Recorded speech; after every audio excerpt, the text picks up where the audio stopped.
Good evening. I am Kim Katzenbach, the Executive Clerk to the Select Board. Welcome to the Select Board meeting. It's 6:30 p.m. on Monday, April 29th, 2024, and I call this open meeting of the Select Board to order. This is to confirm that the Select Board members, Mr. Pato, Ms. Berry, Ms. Hay, Mr. Lucente, and Mr. Sandine are present in the Select Board meeting room, as well as Mr. Malloy, Town Manager, and Ms. Axtell, Deputy Town Manager. At this time, I'm going to amend the order of the agenda to take up the reorganization of the board as the first item on the agenda. I will now take nominations from any board member for chair. Susie Berry. I nominate Mr. Lucente. Okay. Are there any other nominations?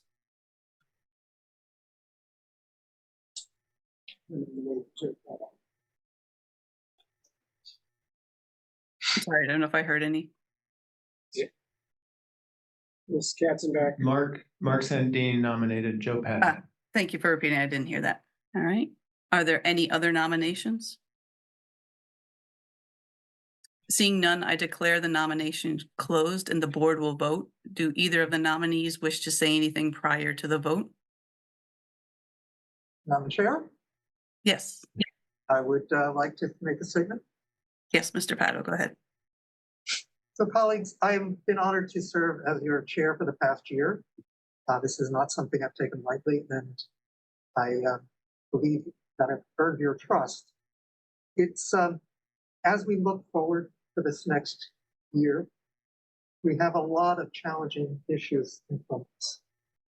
We are hiring a new town manager. We are celebrating the 250th anniversary of the Battle of Lexington, and we're working on a substantial project for Lexington High School.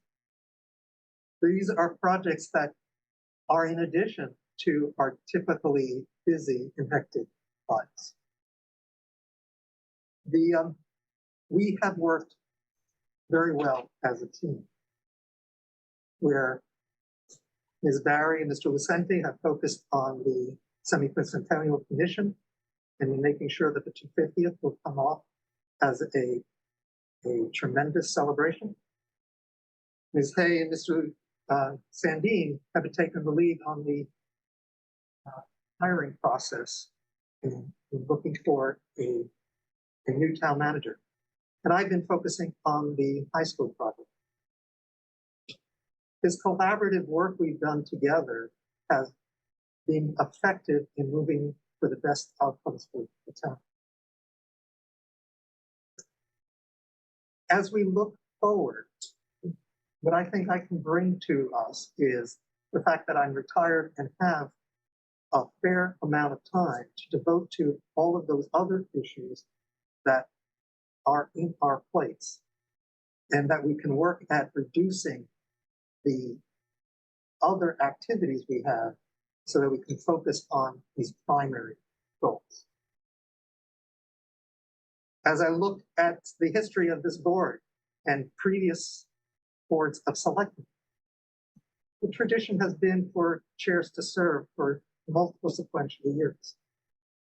In the past 30 years, there was only one chair that served a single year at a time. So I think that for continuity and for the ability to address the myriad of challenges ahead of us, continuing my service as your chair will generate the best outcomes for the community. Serve at the pleasure of the board, and I know that whatever choices we make, we will be a cohesive and effective team. But I ask for your votes. Thank you, Mr. Pato. Mr. Lucente, is there any comments that you would like to make?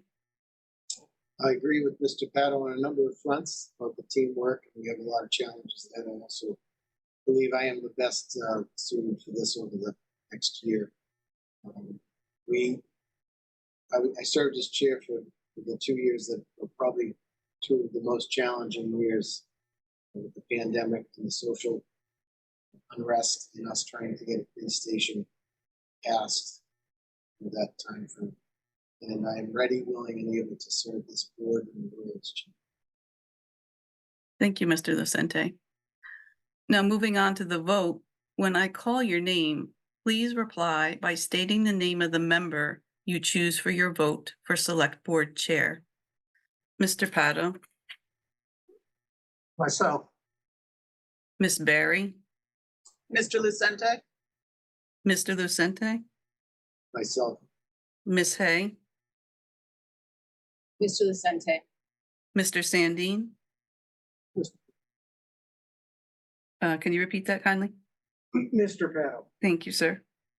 All right, with a vote of 3 votes, Mr. Lucente is named Select Board Chair. Thank you, members. I will now take nominations from any board member for Vice Chair. Mr. Lucente, I'd like to nominate Jill Hay. thank you. Are there any other nominations for Vice Chair? Seeing none, I declare the nominations closed and the board will vote. Please indicate yes if you are in favor or if you are no opposed to Ms. Hay being Select Board Vice Chair. Mr. Pato, Yes. Ms. Barry, yes. Mr. Lucente, Yes. Mr. Sandin, Yes. Ms. Hay. yes.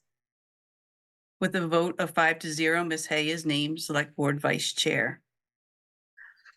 We're going to take a quick recess for a couple minutes, but at this time, I'm turning the meeting over to Mr. Lucente, Select Board Chair, once they're settled in their seats. Thank you.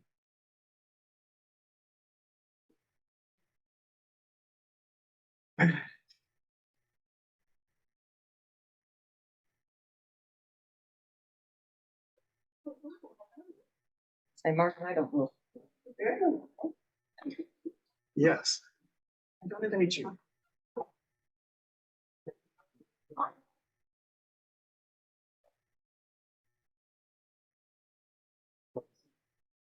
Are we expecting Mr. Cronin? It's a little chilly in It's here. cold. Oh, it's nice. Okay. Doesn't have. If you're good, I'm good.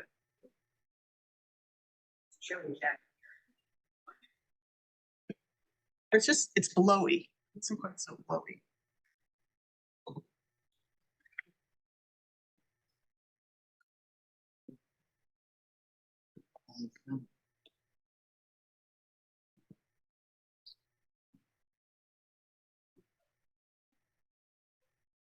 Okay. Yes. No problems. You don't get that. I just need to know.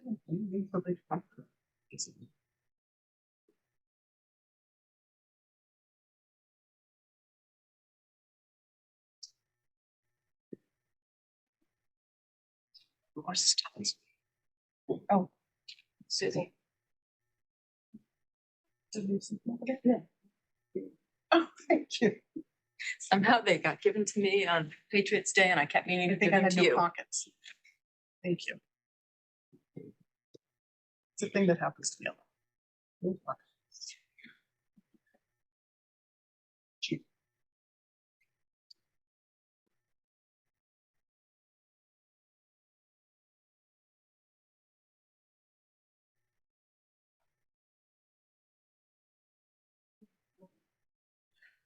Good evening. The time is now 6:39 on Monday, April 29th, 2024, and I call this open meeting of the Lexington Select Board back to order. This evening's meeting is being conducted in a hybrid format via Zoom. Members of the public can view and participate in the meeting from the devices by clicking on the link posted with the agenda.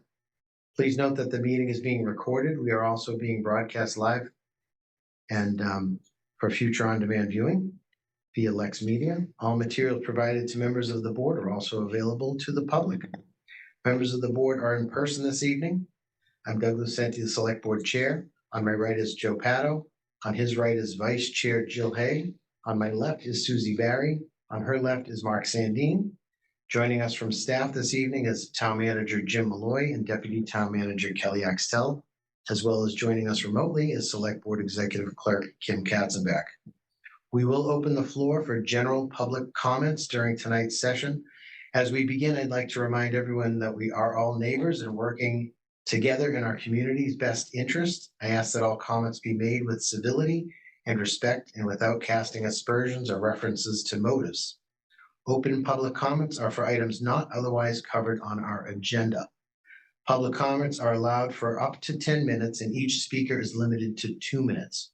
Members of the board will neither comment nor respond other than to ask clarifying questions. Remote attendees who have dialed in by telephone should press *9 to be recognized or click on the raise hand button in Zoom. If you're joining us in person, please approach the microphone. When you're recognized to speak, please state your name, address, and any relevant boards or committee affiliations. Is there anyone who wishes to make a comment on an item that is not covered elsewhere in tonight's agenda? And Ms. Katzenbach, I'm going to ask if you could tell me if there's anyone in the Zoom. I cannot seem to see that from here just yet. Will do.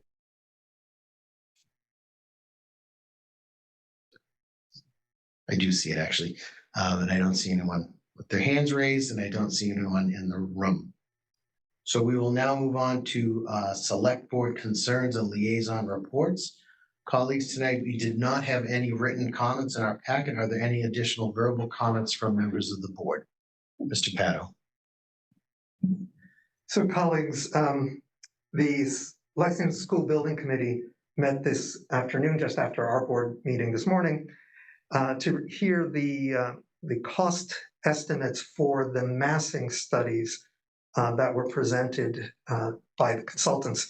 And I want to caution that these costs are based on not designs, so these aren't the final costs, but they are used for different types of design patterns that have been proposed for us to consider.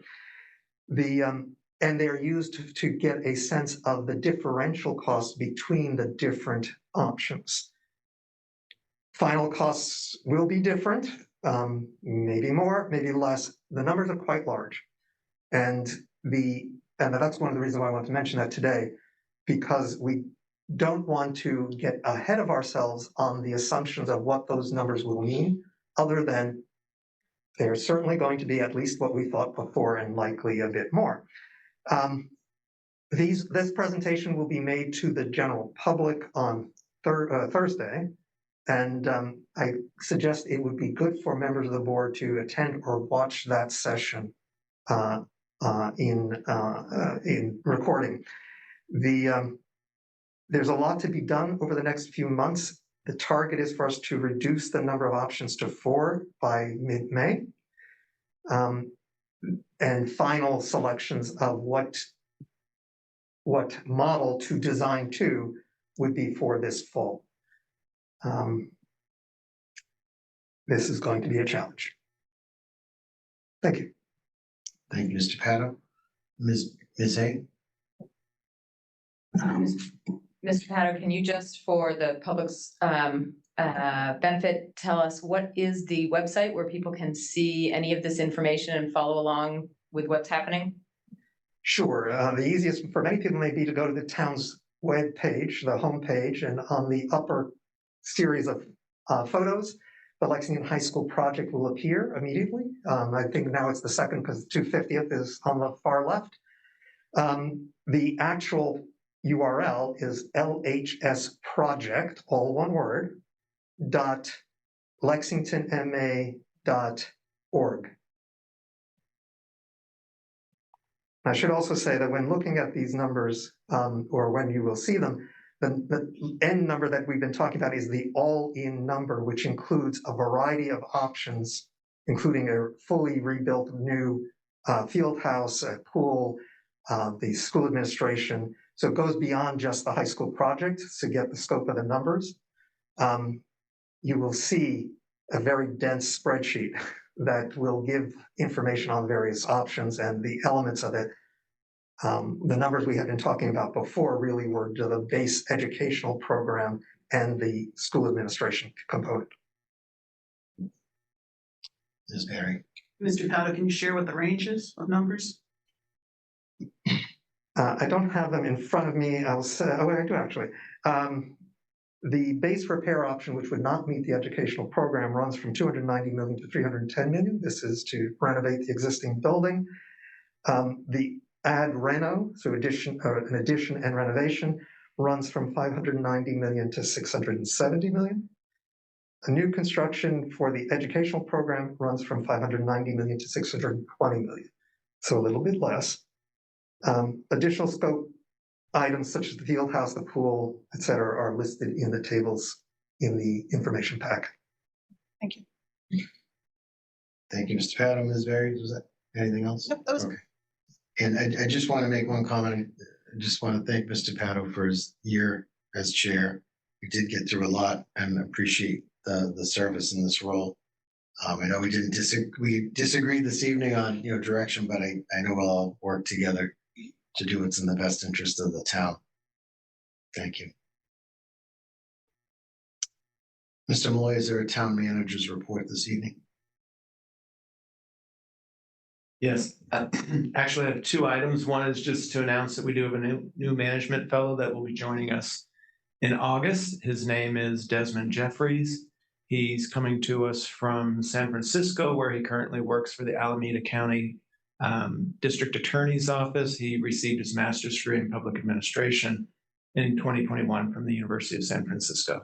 So it was a pretty competitive process. We had 21 candidates initially, and so we had a lot of our senior managers and some middle managers involved in the interview process, and we're all looking forward to him coming. Like I said, it'll be in August. The other thing that I wanted to bring up, and it will probably be in the news media in the next day or two, is that the Lexington's National Guard facility will be utilized by the state as a transitional location for migrant families. It will be a closed facility where in the hotels we have a volunteer group that's been working with them. This facility is going to be closed. These families are intended to be here for about 2 weeks until they can find more permanent housing somewhere in the Commonwealth for them. Our health department will be involved to make sure that everybody has the inoculations that they need, and our school department will be involved, which will be a little bit of a challenge because you'll have children coming in really right now at the end of the school year and only likely to be here for a week to 2 weeks at a time. And so I have spoken with our school superintendent and our health director, and both are prepared to do whatever they need to do to make sure that this facility is a success and the individuals who are staying there are getting the services that they need. Thank you, Mr. Malloy. The consent agenda this evening has 3 items on it. First item is to approve select board committee appointments. These include the Design Advisory Committee, Minhaj Kermani, Design Advisory Committee Associate Member, Denise Netzer, Lexington Human Rights Committee, Courtney Apgar and Rachel Levy, Monuments and Memorials Committee, Elizabeth Hutner and Nicholas Wong, Noise Advisory Committee, Sally Blyberg, Barbara Katzenberg, Lees, Laura Rosen, Elaine Rudell, the Tourism Committee, Pamela Fowler, Town Celebration Subcommittee, Mirella Vasso, Perla Walling Sotalong, Uma Wasim, Town Report Committee, David Lawrence, Tree Committee non-voting members, Alicia Morris and Rachel Summers, the Vision for Lexington Committee, Catherine Yan, and finally, the Zoning Board of Appeals Associate Member, Jennifer Wilson. The second item on the consent agenda is to approve and sign a proclamation for Park and Recreation Month. And our third item is to approve the installation of the Happy to Chat bench for Mental Health Awareness Month at the Lexington Community Center at 39 Marrett Road. Do any board members wish to have any items removed from the consent agenda to consider individually? Okay, seeing none. Any further comments or questions from the board? Okay, seeing none, I move to approve the consent agenda. Is there a second? Second. Moved and seconded. All those in favor signify by saying aye. Aye. Any opposed? Okay, it is unanimous, 5-0. Motion passes. Okay. Our first item on the items for individual consideration was to reorganize the board. That had already been taken care of at the beginning of the meeting. So we're going to move to our second item, which is to discuss the future of the Liberty Ride. We are being joined by the town's Economic Development Director, Sandhya Iyer, who provided a memo which you could find in the packet, and she will make the presentation on the site. Ms. Iyer?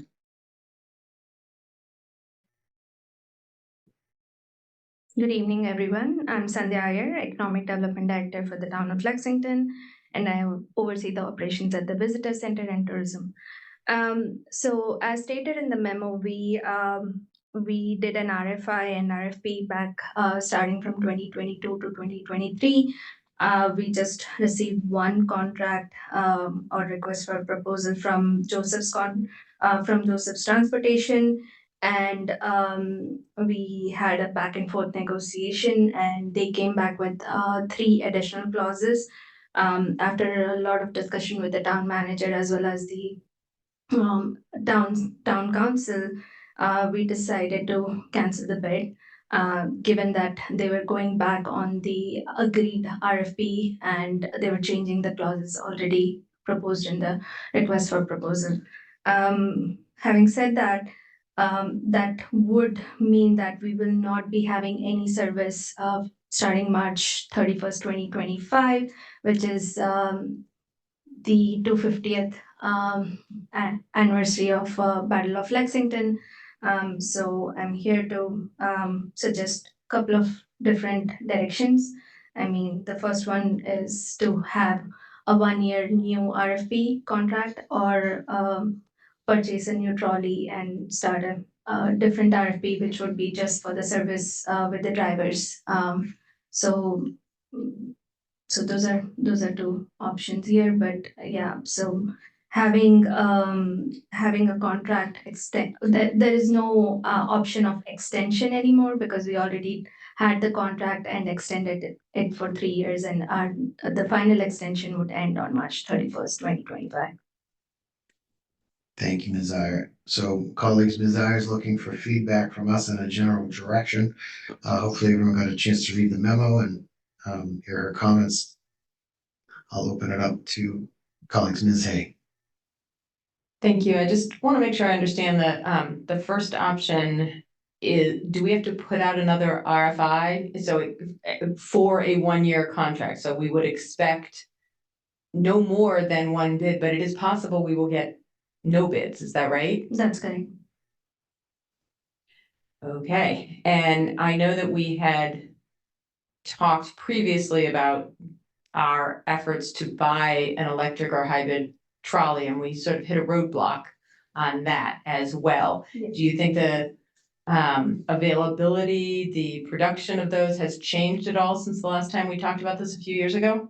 So my colleagues at the Visitor Center, Ariel Chin and Jackson Rhodes, they went to the American Bus Association conference earlier in January, so that they could talk to more trolley and transportation owners to see if there is any viability of this. And they did come back with some options, and there are also like used and brand new trolleys available, and the cost would be anywhere between $270,000 to $350,000, but that is just for the purchase of the vehicle. And again, it depends on if it's a used vehicle. It might take some time, like around I would say anywhere between 6 months to 8 months to procure the vehicle and get it wrapped the way we would want the Liberty Ride trolley to be. But that is just procurement of the vehicle, does not include drivers or maintenance. So we would then need to do a separate RFI for the driver management. And do we have storage if we were to purchase it? I know that was one of the other issues we had. So from the last conversation we had, we were in discussion with DPW to see if we could actually store at the Hartwell location, but we have to, bring that conversation back on the table. Okay, thank you. Mr. Pado. So the second option, which is the acquisition and operation, requires funding from town meeting, presumably at a fall special town meeting. It strikes me that it would be kind of late if we had any challenge in getting that funding. I don't know that there is a model right now for how we would fund it. And we would then also have to go out for an RFI for operations. So it strikes me that going out for an RFI now for the 1-year extension operation is the most prudent path. But we should be preparing for the second path on the possibility that we get no viable respondents. Ms. Berry? So I would agree with Mr. Pado. I think we do need to do the RFI. As we know, or as I know, and Mr. Lucente is aware from being on the 250th Committee, transportation is going to be a huge thing. Not just this, thank you, not just for, that big weekend in April, but just getting people out and about during that entire year. I know we're focused on the Patriots Day weekend, but during the entire 250th year is going to be significant. So I think we do need to do an RFI. The state did release their destination development grant. However, that requires a 1-for-1 match. But I don't know if there's some way we can possibly get creative with that. But I think the RFI and then figure out what's next. Can I respond to that? Yes, Ms. Yeah, Zai. I did look over the criteria, and it excludes any matching through any grants, whether it's a state grant, federal grant, or any other resources. So it could be a capital or a municipal funding, but it is a matching grant. Mr. Sandine, if there's any comments? I would agree. I would agree with my colleagues, Mr. Pado and Ms. Berry. I do have a question. Is there any possibility of having twice as many trolleys for the 250th? Good question. As long Ms. as- Iyer, Just me. has that been considered at all in the planning to have more than one trolley? So that would take us to the budget decision, whether we would have that much funding. As the memo states, the proposal pricing was for a 10-year contract, anywhere between $200 to $295 per hour. So if it's 2 trolleys, it would be twice as much. And I would say that is for a 10-year contract. If we are bidding it for 1 year, that might be certainly somewhere in the middle range somewhere. Thank you, Ms. Iyer. And Ms. Berry? I just want to add. So the IMA group, which is the intermunicipal agreement, which was signed between Lexington, Arlington, Lincoln, and Concord, we're currently working on the transportation IMA. And so I would say additional trolleys are always welcome. We just need a funding source for that year. So all that is under discussion, and that group is also scheduled to meet with Secretary Tibbetts-Nutt on May 6th to talk about the transportation challenges. And I had an email from Representative Sicolo today asking to speak about the same things, that there might be some money that they put in the economic development bond bill, but so far none of these efforts have worked. So we're hopeful. Yeah. Mr. Malloy? Yeah, I actually think that you probably want to look at doing both. I think you want to put out an RFP for the 1-year service, but then I think you also want to move forward with doing an RFP to purchase our own trolley, and then subsequently put out an RFP for driving and maintenance services, so that you're doing it all, and then that covers your bases over a longer period of time. Because we seem to be getting up against this wall every time that the contract is up. We talk about, well, maybe we should look into getting our own, and then by the time we find out how long it takes to actually get our own manufactured and delivered, then we fall back on the, well, let's sign another extension. And so I think you need to be looking at doing both over the next several months. Ms. Hay and then Mr. Sandine. And I do want to just be mindful of time because we had this on the agenda for 10 minutes and 15 minutes, excuse me. So very briefly, I was going to say what Mr. Malloy said, so I won't repeat that, but I was going to also ask, is it possible or prudent to put the RFI out for 1 to 2 years, alternate 1 or 2 years? Because again, with the timing of procurement and funding cycles and everything else, I would be interested in at least seeing whether that made some sense and bought us a little bit of flexibility in the procurement process to end up at the end of the day in the same place with owning our own, but just to give us the ability to get there smoothly. Generally speaking, whenever we have a 1 year bid, we generally have a right to extend 3 years. So we would be doing that extensions. Yes. Mr. Sandin. So I would agree with Ms. Hay and Mr. Malloy's recommendation, but building on Ms. Hay's comment about flexibility, if we might have flexibility to look at 1 or 2 trolleys in the 1 year timeframe. So I think I'm hearing some consensus from the board about the direction you're proposing. I'm also hearing some feedback on, how do we manage this from a long-term strategy perspective. One thing I did want to just note is we are talking about ARPA as our next item. And, I think it's something we maybe as a board should consider, given the timing, given the expiration of the funds. Is this an opportunity for us to take advantage of a purchase that may happen sooner than later without having to do town meeting? We'll talk about that during the ARPA discussion, but are there any other feedback or comments from the board? No? Okay, I'm going to take very brief comments from the audience. So the member at the microphone, please identify yourself, name and address, please, for the record. Don McKenna, 9 Hancock Street. And I thank Mr. Malloy and Ms. Hay for making the comments that they did, because that was most of what I was going to say. We need to do both now in order to preserve the Liberty Ride. And that does mean then Mr. Lucente doing the ARPA funds. I've been advocating for a long time, take that $500,000 that you have left, give it to the revolving fund that's now has all tourism, and that will give Sandia the flexibility to both lease something for the short term and then purchase something. It's an 8 to 9 month at least lead time. So we have to do that now. We can't wait until the next round of ARPA funds to do that. You have to do it now. And to Mr. Sandin's point, which is a good point, we need more than 1 trolley next year.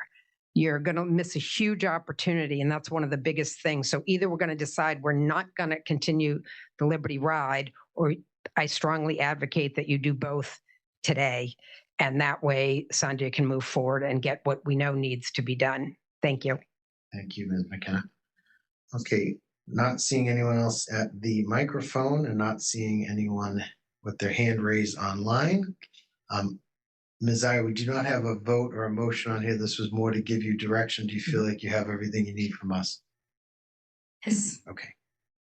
Thank you. Thanks for your time and energy on this, and we'll hopefully get the contract somehow. Thank you.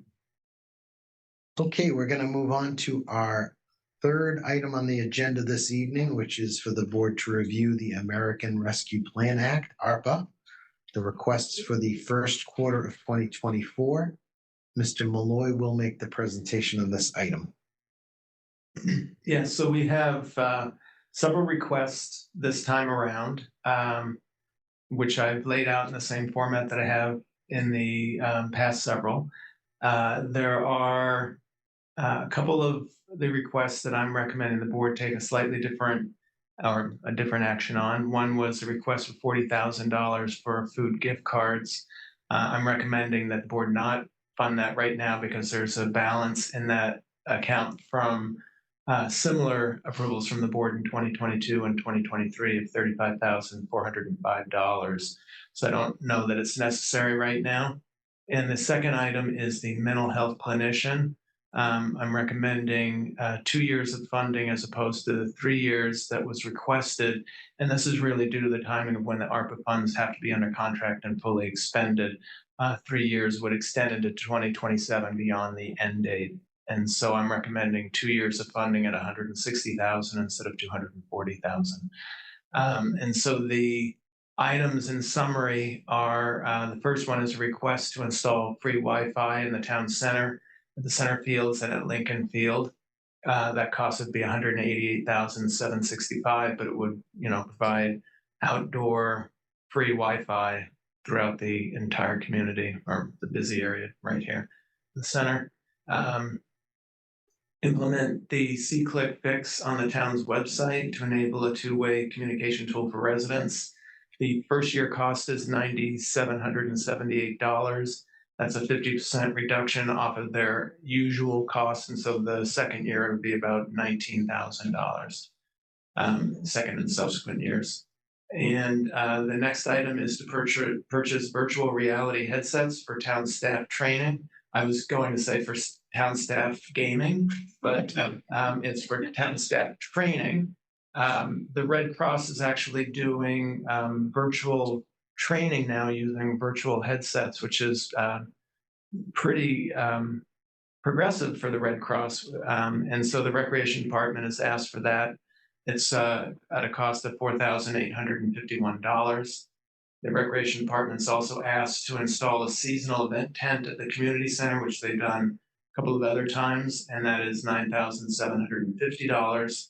And as I said earlier, there's a request from Human Services to fund a mental health clinician. My recommendation is to do it for 2 years at a cost of $160,000. And then there's a request to fund DEI training at a cost of $2,000. I have put the detailed requests attached to the packet for the board's information, but that's a summary of what the requests are. Thank you, Mr. Malloy. Colleagues, I'll start with Mr. Sandin. Thank you, Mr. Malloy. I think the board has said before, we're very interested in this free Wi-Fi for the town center. And two questions for you on this. One, in the package, it's in there twice. So there's 188,765 twice. So I just wondered whether that's just like a duplicate or whether there's You mean the attachments? the attachments to the package. Okay. Okay. I just wanted to make sure there wasn't like we go option A or option B or something that we're trying to. Right. Okay. And the second question on the Wi-Fi is, do we have any idea what ongoing costs might be for that? Tim Gonzalez should be on the line, So and he would be better qualified to answer that than I would. Ms. Katzenbach, could you promote Mr. Gonzalez if he's here and available? And while we're waiting, I think you said the C-Click fix would be an ongoing expense of $20,000. And so you're comfortable with that being in the budget going forward? Yes, actually, the annual operating cost, the $188,000 would cover the first 3 years. And then after that, the annual operating cost would be $32,000 per year. Okay, thank you. Thank you, Mr. Mulder. And the final question is, you said virtual reality headsets. Do we have any idea how many headsets that is? 7. I believe it said 7. Okay. Thank you. Thank you, Mr. So I'm supportive of this. Ms. Barry? I've had a thing about that tent at the community center. I know Ms. Petit knows that. So this is for a rental. We're still not purchasing. Is that correct? Ms. Petit is in the room and approaching the microphone. It's still on. Good evening. Yes, this would be for rental. The last few years, the Friends of the Council on Aging have supported the cost of the rental. We've looked at the site for where we could put a permanent shade shelter the same size as the tent. And there's really not a great location given the landscape and the way the parking lot is. We'd have to do major construction. So we are actually waiting for quotes for 2 shade shelters to put over by the exercise equipment and over the patio on the other side of the mansion to create shaded spaces and then continue with the tent because it's become a staple that people are now relying on. Right. So the tent's going to the same location out the back? Yes. Okay. So if it's something we rely on, did we compare the rental cost to purchasing cost? We did that initially, probably back in 2020 and 2021. And the long term of it would be probably over the course of many years that you'd get your return on the investment, but really where the challenge was the setup and the breakdown and the storage in the off seasons of that, and then the liability for install. So this way it goes through the company, they, mark everything and install it under their insurance of the rental. Thank you. Thank you, Ms. Petit and Ms. Berry. Any questions or comments on the items on the list? Ms. Hay Go ahead. or Mr. Pato? I'm fine with all of these in principle. The only thing that's troubling me slightly is, given the now apparently viable direction to pursue trolleys. We've talked about this for a long time, but we never got a direction from staff that they thought they could execute against it. I'm a little hesitant to allocate the outdoor Wi-Fi element right now until we get a good sense of where's the balance, because it sounds to me like we would be exhausting everything if we took the 500K. And my gut feeling is that Wi-Fi, outdoor Wi-Fi, is a nice amenity, but it's probably less significant right now, and that we could wait a little while to do it. I'm a little conflicted because I'm also thinking that as we go into a large public coming for the 250th, it might be of value at that point. But I'm still uncertain. So I would suggest we wait on Wi-Fi until the next cycle and make sure we are allocating between these appropriately. I mean, if we can do both, that's great. I'm just not confident we're going to be able to. Thank you, Mr. Pato. Ms. Hay? So I have a couple of questions, but I want to just sort of spin out a little bit what Mr. Pato just raised. So if I'm reading this correctly, what we're approving today would still leave us just over $400,000 in unallocated. Is that correct? Am I reading the spreadsheet correctly? It would leave us $524,831 because the spreadsheet includes the entire amount for the mental health clinician and the $40,000 for the food gift cards. Okay. So when you take that off, the total is $524,831. Okay, and we just heard that the trolley purchase, or at least the purchase of one trolley, is somewhere in the $270 to $350, and that there may be matching grants from the state. So if I'm right on all of that, we're probably looking, to need somewhere in the, let's call it 2 to 3 in order to do the additional contract and work and everything else. So that still does leave us a small cushion, because I was going to say there are a few other things I'd like the board to go back and reconsider, because we have broadened our own definitions of what's acceptable from when we started, and we just didn't know what exactly our needs were going to be and how restrictive we were going to be. So I do think there's some other things on the red list, different term, Mr. Sandine, that I would like to reevaluate. I also want to just raise the question that I believe we did not resolve when we discussed it once before, which is, what is the source of funding we plan to use for the town manager search process, both for the contract we agreed to enter into this morning and for any travel and other incidental expenses coming. The last time we discussed this, we did raise ARPA as one source. We raised the select board budget account, which I think we have largely blown through this year due to overruns in legal fees. So I think that one has come off the table. And then the third option is, of course, a reserve fund transfer. I've had a preliminary conversation with the chair of AC, who has said, well, they're not going to be surprised if they see a reserve fund. They probably would be happier to see us use money that expires at the end of the calendar year. So I just want to keep that on the table. We're not talking about an enormous amount of money, but it is one more thing that is likely to come to us for ARPA. And then my last, now that I'm done pontificating, sorry, my question was on the VR technology. In particular, I guess and I'll admit I'm a Luddite on this, but do we have any sense of the effectiveness, given that this is a public health training? I'm a little curious whether we have data that shows that this is as effective a means of training as in person, actually on the recessive dummy, which is how we all learned to do it, I'm sure. Is there any information on that? And I know our public health director is here, so, oh no, our public health director is not here. Sorry, I thought I saw Joanne earlier. No, but is it correct that Red Cross is not providing in person? They're just doing it virtually at this point? Ms. Petit is approaching the microphone. Thank you. They're doing a combination of both, but since 2020, many of the courses have gone online. This really will be more than just a lifeguard training. It's situational. And so, we practice with our in-services twice a week throughout the whole season, but this will actually give them that, the virtual of a potential drowning or any other kind of emergency. I have not seen any data. I know other uses of virtual headsets have worked really well in other therapeutic settings and in terms of phobias and different things. So we're really hopeful for this, and we're excited that IT was willing to take the ownership of this, and then as well as the fire department for the 2 of the 7 headsets. Okay, thank you. Okay. Thank you, Ms. Hay, Ms. Barry, and Mr. Sandine. Is there a question?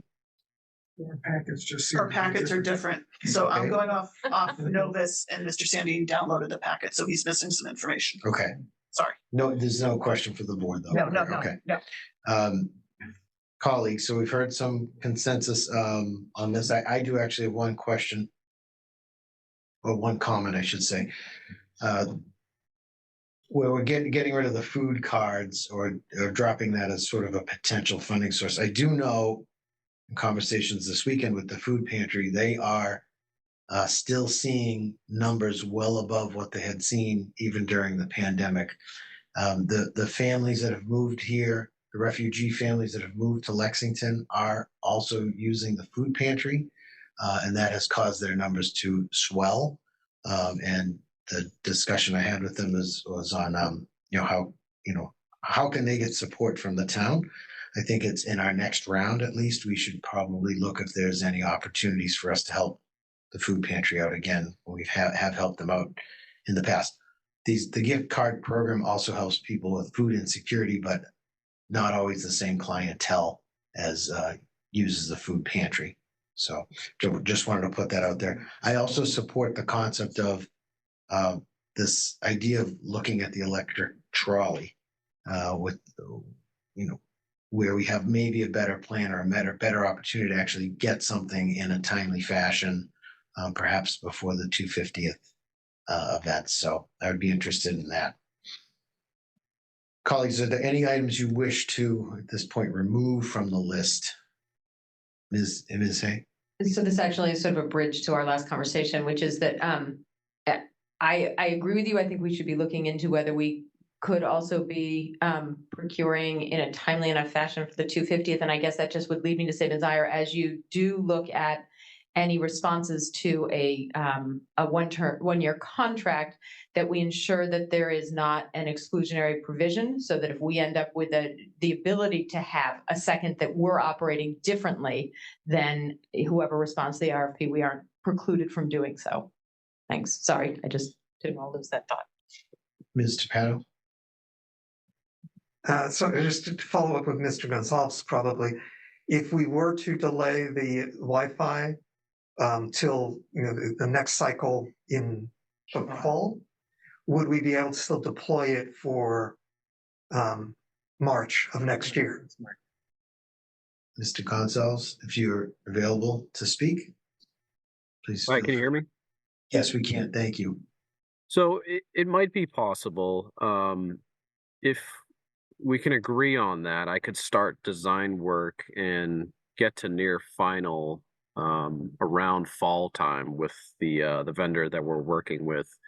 But I would have to follow up in terms of their timeline and their schedule in terms of getting everything up and running. And we also could, we're looking at 3 different areas of the town. We could set our focus, let's say, on the downtown area, as we're going to be seeing obviously a lot of traffic in terms of the Lex 250th. So I could say, let's do that first, and then move over to, let's say, Lincoln Fields or the center track. Hey, Mr. Tapato, any follow-up? So I was just raising that in the sense of, I'd like to pull that from this cycle of appropriation. And I'm going to agree with Mr. Pato on this one. I do think the town center is important. I'm a little concerned about, without seeing a more specific plan on the center fields, given that we will be doing construction and some part of that. I'd also be curious to see is that going to get impacted by a high school project and then turn into something we shouldn't have done or shouldn't have jumped the gun on. So I'd like to have information about that when it comes back at a later date, if the board is amenable to pulling that for tonight. Ms. Hay? Would the board consider pulling the Lincoln Field and center field pieces of it, but going forward with the center? Because unless Mr. Gonzalez says that that is not effective as far as a bidding process to have to do it in two different vendors potentially. But I do think there's an element of getting it up, making sure it works, making sure we work out all the kinks before we really have the influx of all our celebrants coming. Ms. Barry? Ms. Petite is standing. I don't know if she has a comment about Lincoln Field thank or you. Center Fields. Ms. Petite?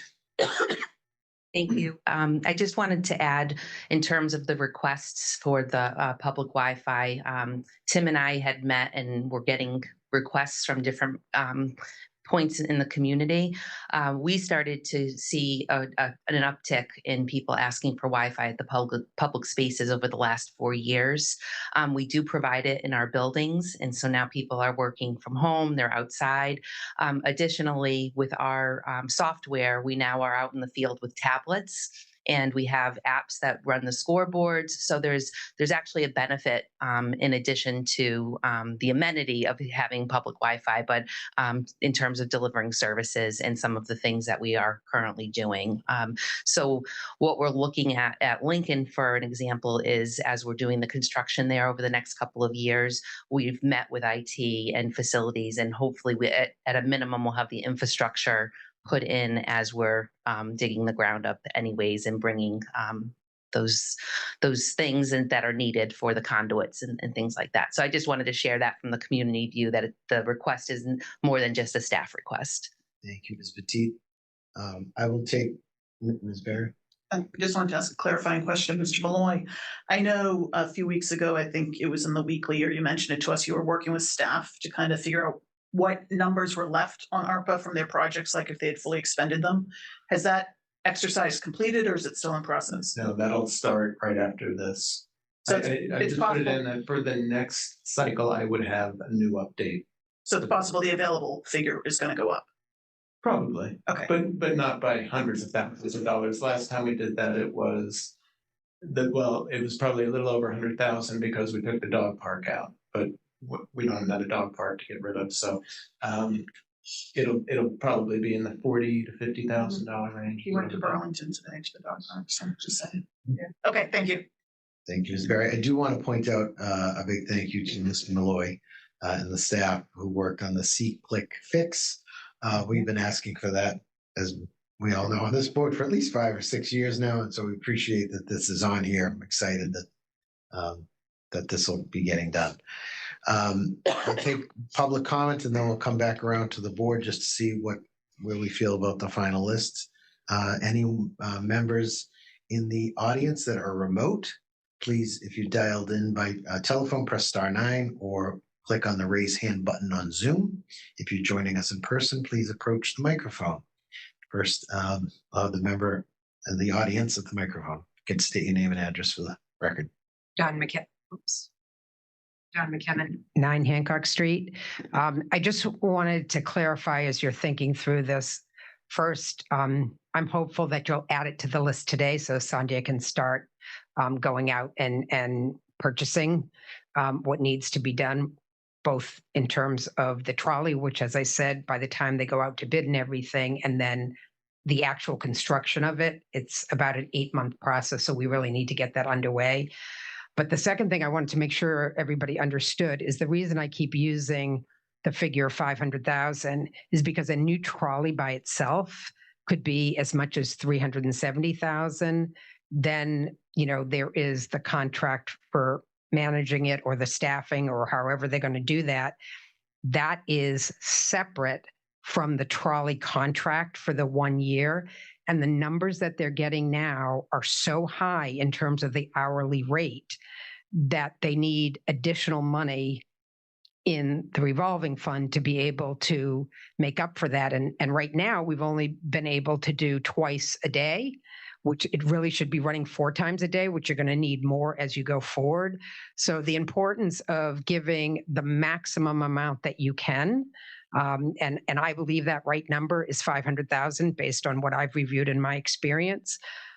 That gives them the maximum flexibility. And then hopefully if revenues come in and all that, we can do that. But the beauty of that from your perspective is, as you all know, you have a deadline to spend the ARPA funds.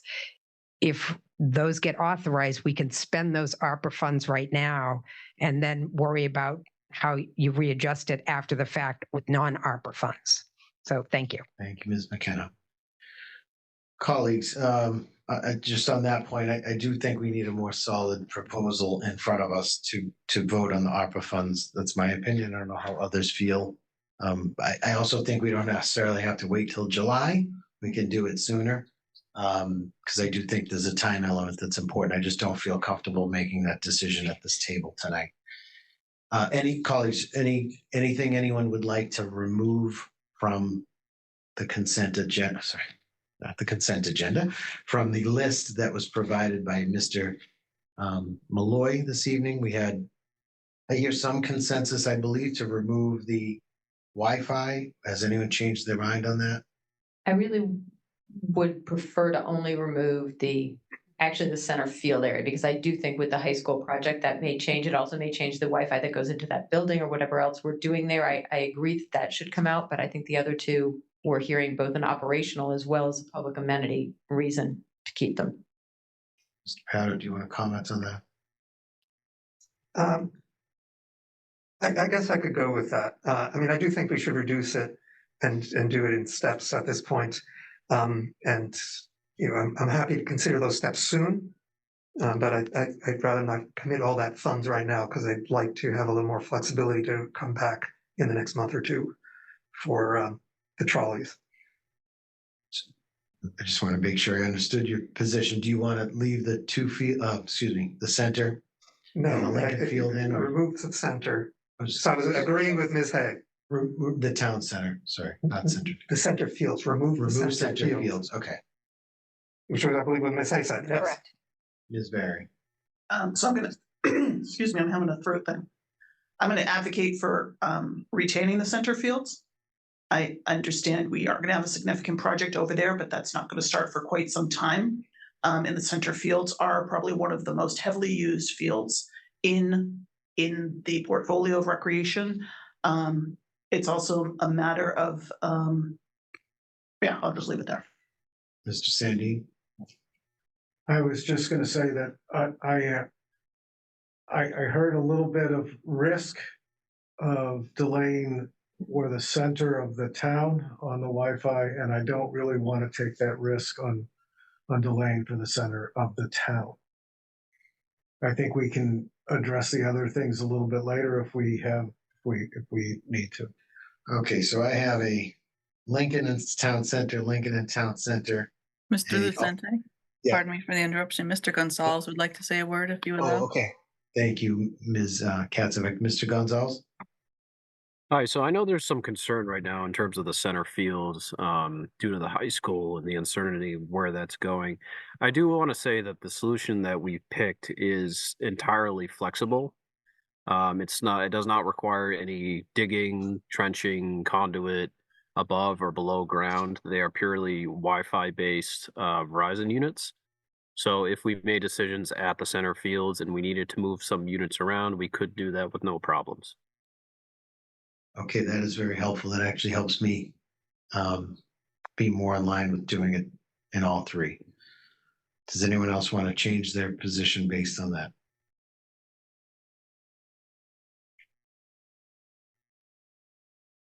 I guess it definitely makes me more comfortable about the center fields being included, but I don't know that I don't know how strongly I feel about it. Mr. Gonzalez, can I ask, if you were to go ahead and design this And we were to authorize I don't know how much of this is those two I'm sorry.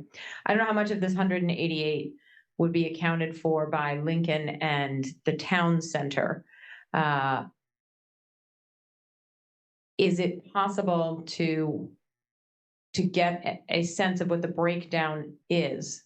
Because we do expect that we're going to be doing this again, probably in June, maybe earlier, now that we've had this conversation about what the trolley is going to be.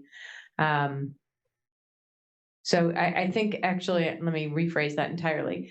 Mr. Gonzalez did say previously that he thought he could actually get the whole thing sort of designed, laid out, and maybe the fall would work, which I wasn't comfortable with, but I could be comfortable with our saying we're going to have this conversation again in May, and then we find out what the breakdown is of the 3 different parcels. Would that make sense? That is certainly an approach we can take. I do think we need to just come up with a decision on which direction we're giving. So I'm comfortable myself with tonight saying yes to the 188 for the 3. I heard Ms. Barry our other colleagues comfortable with that based on Mr. Gonzalez's comments.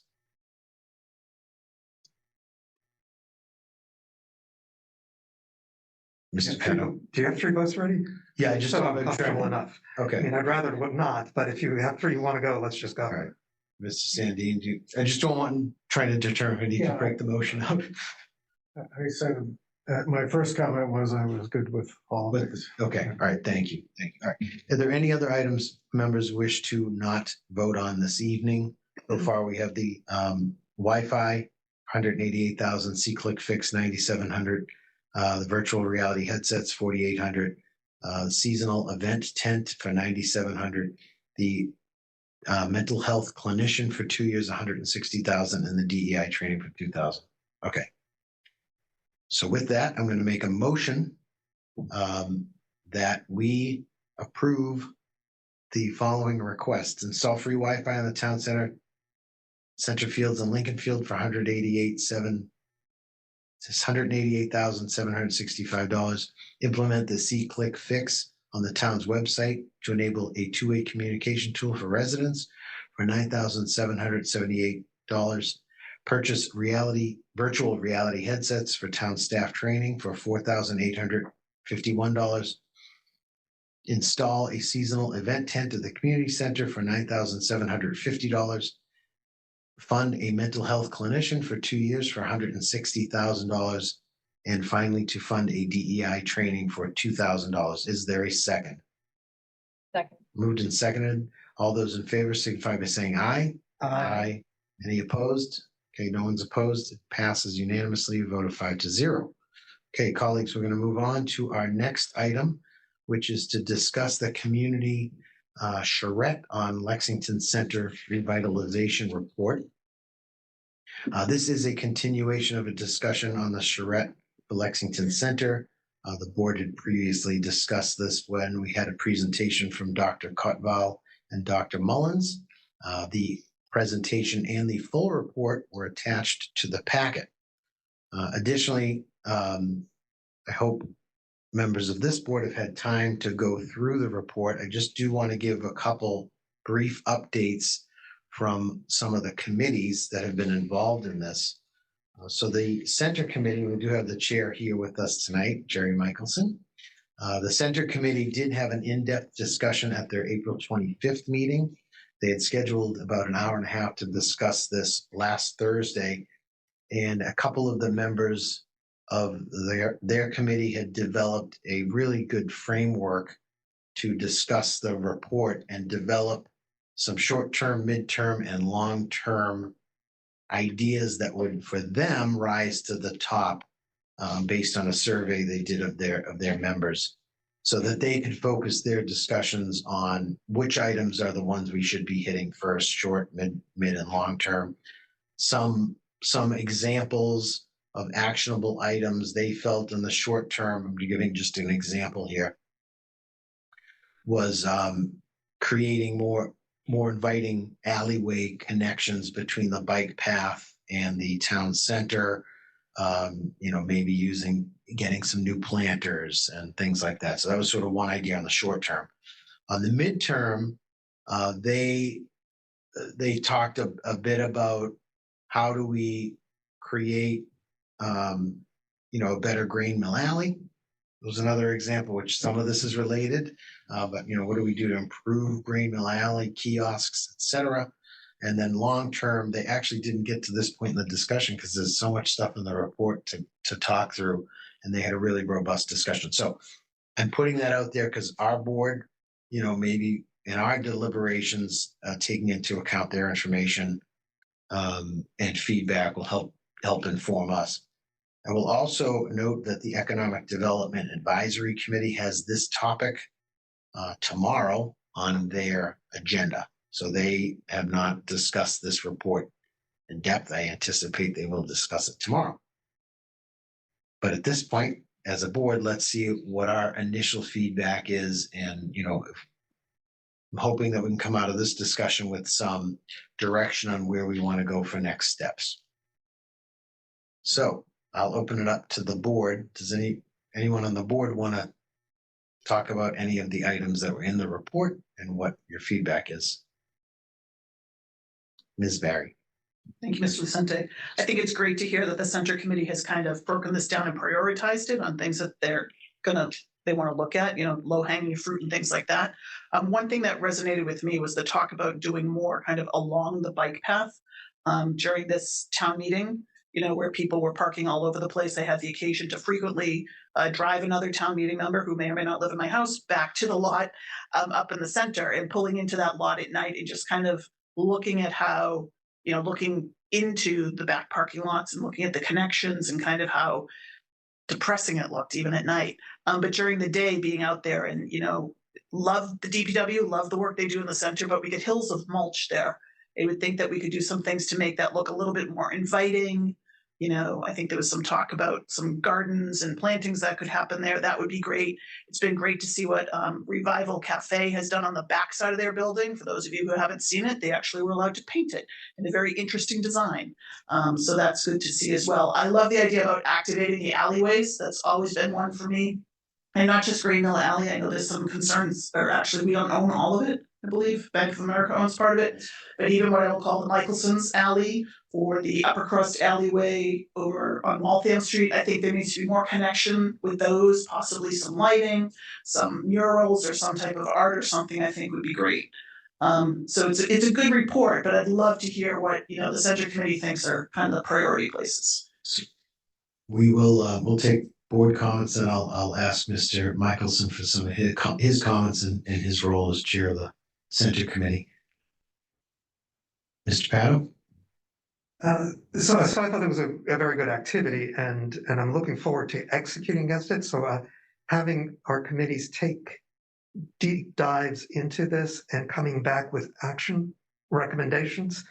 I mean, I think we as a board, it's a bit hard for us to do more than opine on. It would be nice.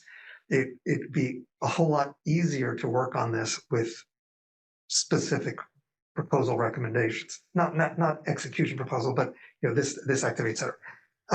I'm also, one of the things that intrigued me, but I thought was difficult to do much with, was the recommendations for Depot Square, for Emery Park. And we're going to have a conversation on the next item about the trees there, but I think that's one that I really want to get feedback on. Where might we go with this? Or do we just want to say, nice pictures, we're not doing any of that. We like our park. It's going to stay substantially like this. We're going to focus elsewhere. Because I think that's a major activity that we either are going to work on or need to get out of the way from distracting from other things. Yes, thank you, Mr. Pato.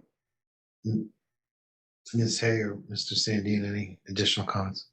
Mr. Sandine? Just building on what Mr. Pato said, that to me, I really love this community charrette. We had a lot of energy going into it, lots and lots of ideas here. And so what I look to the Center Committee and the Economic Development Advisory Committee to do is to help us prioritize. What are the top 3 or 4 of these things that really the Center Committee and Economic Development Advisory Committee think would make a difference? Because we don't really want to put wood behind something that is 7 or 8 or 10 down the list when we could be doing number 1 or 2 or 3. Thank you, Ms. Hay. Sorry. So I was gonna say largely the same. I think we need some guidance and some, this is why we have advisory committees, and I would like their advice. And I think that will help us. In particular, I'm highly intrigued by this idea of the chart and the breakdown that you mentioned from the Center Committee, and I think that would be wonderful if that could be shared. Yeah, they really outdone themselves on this one so far. So it's been great. Mr. Malloy? The one thing that I would add, just looking at this again, is that I would go just a little bit step further than what Mr. Sandin suggested, because I think it does need to be prioritized, but I think there also needs to be a breakdown between what the town controls and what the town doesn't control. Because one of the biggest items that the whole group, the designers that came with Dr. Cotball and Dr. Mullins, pointed out was the parking lots. I'm not going to call them a mess, but they need to be addressed. They need to be made more inviting, more green space, and some plantings and better walkways and everything. That's something the town controls. And then there were the conversations about making Emery Park more of a community gathering space and having the buildings across the street redeveloped and taller. That's not something the town controls, but it's something that the town can work.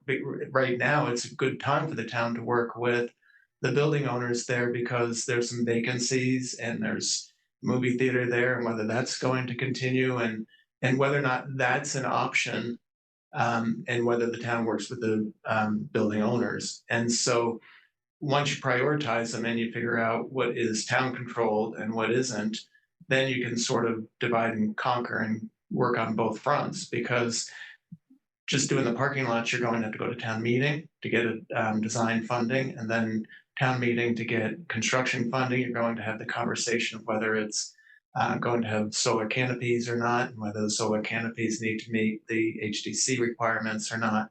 So I think you've got a number of years there. And so I think it's good to start dividing that up right now on what the town needs to do and what the private sector needs to do, and prioritize among the projects that way.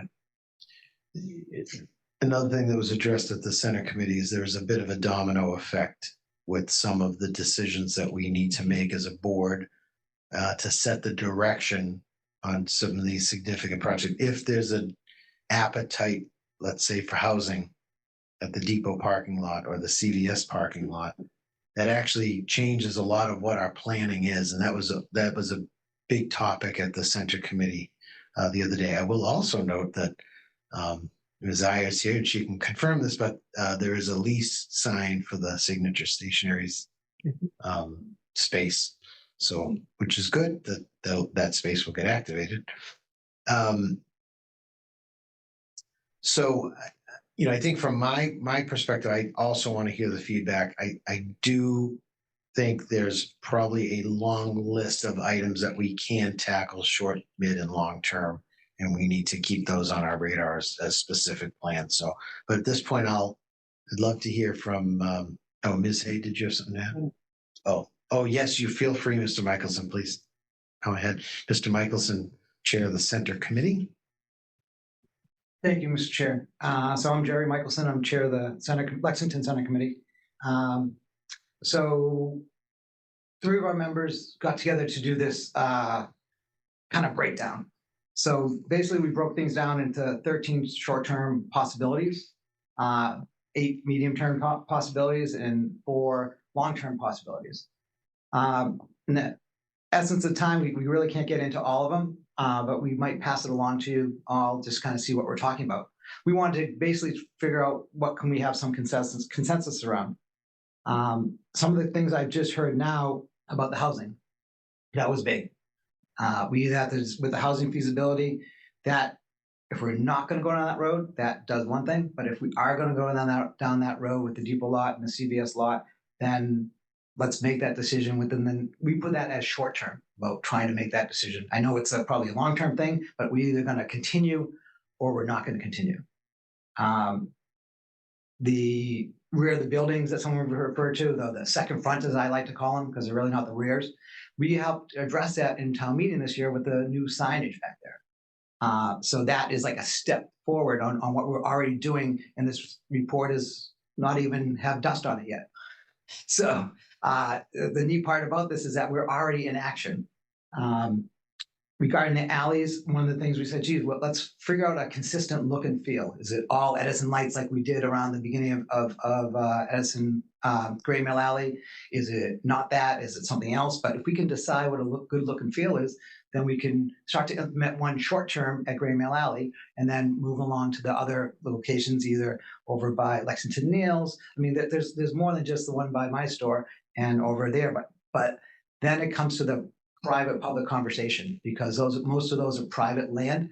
And where does the board, I mean, we are advisory to you, so we don't want to reach out overstep ourselves. So unless you say, geez, go ahead and talk to Bank of America and those guys, great. But if we need town staff to do it instead of us, we can bring the ideas forward and work together. Another thing is we're lucky enough to have Pam Shadley, who's a landscape architect, and she actually has done drawings for the CVS lot and for, say, coming off the bike path by the old craft cleaners and making that handicap accessible. That's something that has already designed, again, not to the nth degree, but we can work basically from some of these things, and we have those as short-term action items, but there is money involved. The question is it within the DPW budget or not? So these are all things that we'd like to move forward with, and kiosk at Gray Mill Alley was part of that at the bike node, but now we have to make that decision. Electric, not electric, solar, not solar. Electric because we can change it and really make it interactive, or not, or half of it having a little small area that's interactive. But we want to keep things so we don't have to maintain them in the most difficult way. Games, putting the games back out again. We could do that this summer if we come back to you after we have a meeting in another week and a half from now. So we added an extra meeting just so we can start discussing this stuff and trying to get this pushing forward. So I think that's probably about as sure as I can get on there. Regarding Depot Square, maybe, it's a tough one. So just, you have Lexpress there. Where are you gonna move the buses to? You have in this Journey Forward report, they talk about the height of the building, but that's totally private. So how this all falls together, how do you get access back to the other lot? Are we gonna have one way out only in and out, just coming by Edison Way, and not have this Depot Square if you're gonna block it all off? We talked about, geez, why don't we pilot it? This summer here, from Lexpress doesn't work on the weekend, so we could shut that down Friday night through Sunday and to see if there's some activities. As long as we have something to do, we don't want to just shut it down just because. But if we get games going, we get a tournament, you get whatever groups that want to do something going on there in the wings of it. There's a lot of stuff that can be tried without a lot of money. So these were some of our thoughts, and thank you for letting me bring this stuff up. Thank you, Mr. Michelson, for all the work the Center Committee is doing on this. I really appreciate not only the participation in the workshops, but now, taking the ball and running with it. So, yes. And we want to work with EDAC. I mean, we want to get our efforts together. So we almost pushed their questionnaire out to them early on in our discussion, but maybe I'll sit in on their meeting coming up. 8 a.m. tomorrow. Maybe I won't. We'll see. But Ms. Hay or I will be there tomorrow, hopefully. So thank you. And any further comments or feedback? I think for next steps for us, it's let's get that feedback completed from at least those two committees, and then we should also again work with the tourism committee as well. They were stakeholders in this, and see if we can come up with some consensus items to move forward on. Any other questions or comments from members of the board? Okay. So with that, we are going to move on to our fifth item on the agenda this evening, which is for the board to discuss the trees at Emery Park. Mr. Malloy will present on this item. Mr. Malloy? So this was something that was generated by two things, by the Charrette report and also the fact that 2 large trees needed to be removed from the park in 2023. We do have a plan to replace those with 2 additional trees. Our Public Works Department, including our tree warden, met with members of the tree committee. They selected the type of trees that would be planted. But since the charrette was completed and there were comments on how the park looked without the trees, town staff is seeking input from the select board on whether the tree should be replaced in Emery Park, or whether for the time being, we put 2 trees somewhere else and then left Emery Park as it is, because it would be very difficult to plant trees there and then decide you were going to do something to make a community gathering space and take those trees down. And so the center committee has weighed in at this point in time. I included an email that I received. They voted 10-0 to support replacing the trees in Emery Park. And as I said, in either event, the town intends to replant 2 additional trees. Question just whether the board prefers them to be in Emery Park, and then the town staff will do whatever the board desires. Thank you, Mr. Lord. I just want to say that I provided a couple of different, thanks to Google Street View, a couple of different over the years at different seasons, so you can see what it looked like with the trees. And I went out and I took a photo just using my iPhone last week. I couldn't put leaves on the trees. I probably could have with some nice software, but I didn't. But you can kind of see the differences over the period of years of how it looks with and without the trees there. Yeah, thank you, Mr. Malloy. The leaves definitely look better. We do see some members of the tree committee here. I don't know if any one of the members wanted to make a comment, but I know we also have the center committee here. Ms. Sofin, if you want to approach the microphone. And Ms. Sofin, if you could just introduce yourself. Thank you. Nancy Sofin, 3 Abernathy Road, and a member of the tree committee. The 2 recently removed elms created a balanced frame for both views of the depot and activities in the park. The Center Charrette report does not express any concern that large shade trees in Emery Park would prohibit or interfere with their suggestion to add hardscape. Renderings in the report show a plaza in the rear of the park, away from Mass Ave traffic, at some distance from the planting sites of the 2 trees under discussion. More important, mature shade trees are essential if the grassy areas and path of the park are to be habitable in the summer. Emery Park cannot be a successful public gathering space if its center is exposed to full sun, as temperatures would be as much as 20 degrees hotter than if it were shaded. Planting trees elsewhere in town is not really a choice. Trees are not a zero-sum game. If trees are needed elsewhere, by all means plant them there in addition to planting large shade trees in Emery Park. I urge the town to plant large native shade trees to replace the elms as soon as possible and as close to the stumps as possible. I understand that the DPW has chosen Kentucky coffee tree. This was not done in consultation with the tree committee. This tree is more common in the Midwest than in New England, and the tree committee would prefer that something more iconic to New England be planted in such a prominent location. If there are compelling reasons to choose this species, I do ask that the DPW ensure that only male cultivars are planted, since the fruit of this tree is poisonous to humans and pets. Also, the tree leaves out very late and drops its leaves very early, so it's bare much of the year. Thank you. Thank you, Ms. Sofin, for those comments. Mr. Michelson. So this is Jerry Michelson, once again, from the Lexington Center Committee. As Mr. Malloy said, we voted unanimously to move forward with this, and the reasons were outlined as it was part of the core design of that project. What the pre-committee just said out loud was great. You need the shade there. As somebody who has been involved with Discovery Day and concerts in the depot there, it works. They're not in the way. The current activities we have for programming there and even future, it works. And I think that's enough said at that point. Thank you, Mr. Michelson. This is not land that falls under the select board, so this is up to the town manager. The town manager was coming to us to give advice. So at this point, I would like to hear some advice from my colleagues on the board, in what direction folks are headed. Ms. Hay? I think we should put the trees. I do like the view of the building from Mass Ave. I do think it is its own iconic view, so I don't know whether placement can be considered to keep some of that more visibility of the front of the building, but I do think we want the shade in the park for almost all of the uses for which we've considered it. And I would agree with Mr. Michelson that I've never found the trees to be in the way. Even I was just going through some pictures from, you know, the Santa's arrival and different things that we've done where we really pack the park, and it still has not been seemingly an issue. Thank you, Ms. Hay. Mr. Pato? Yeah, without a doubt, the trees are an essential element of the park. And for Maya, the only question was when. But I have a large doubt that we're going to substantially change that front part of the depot, Emery Park. So I think putting the trees back there would be just fine to do now.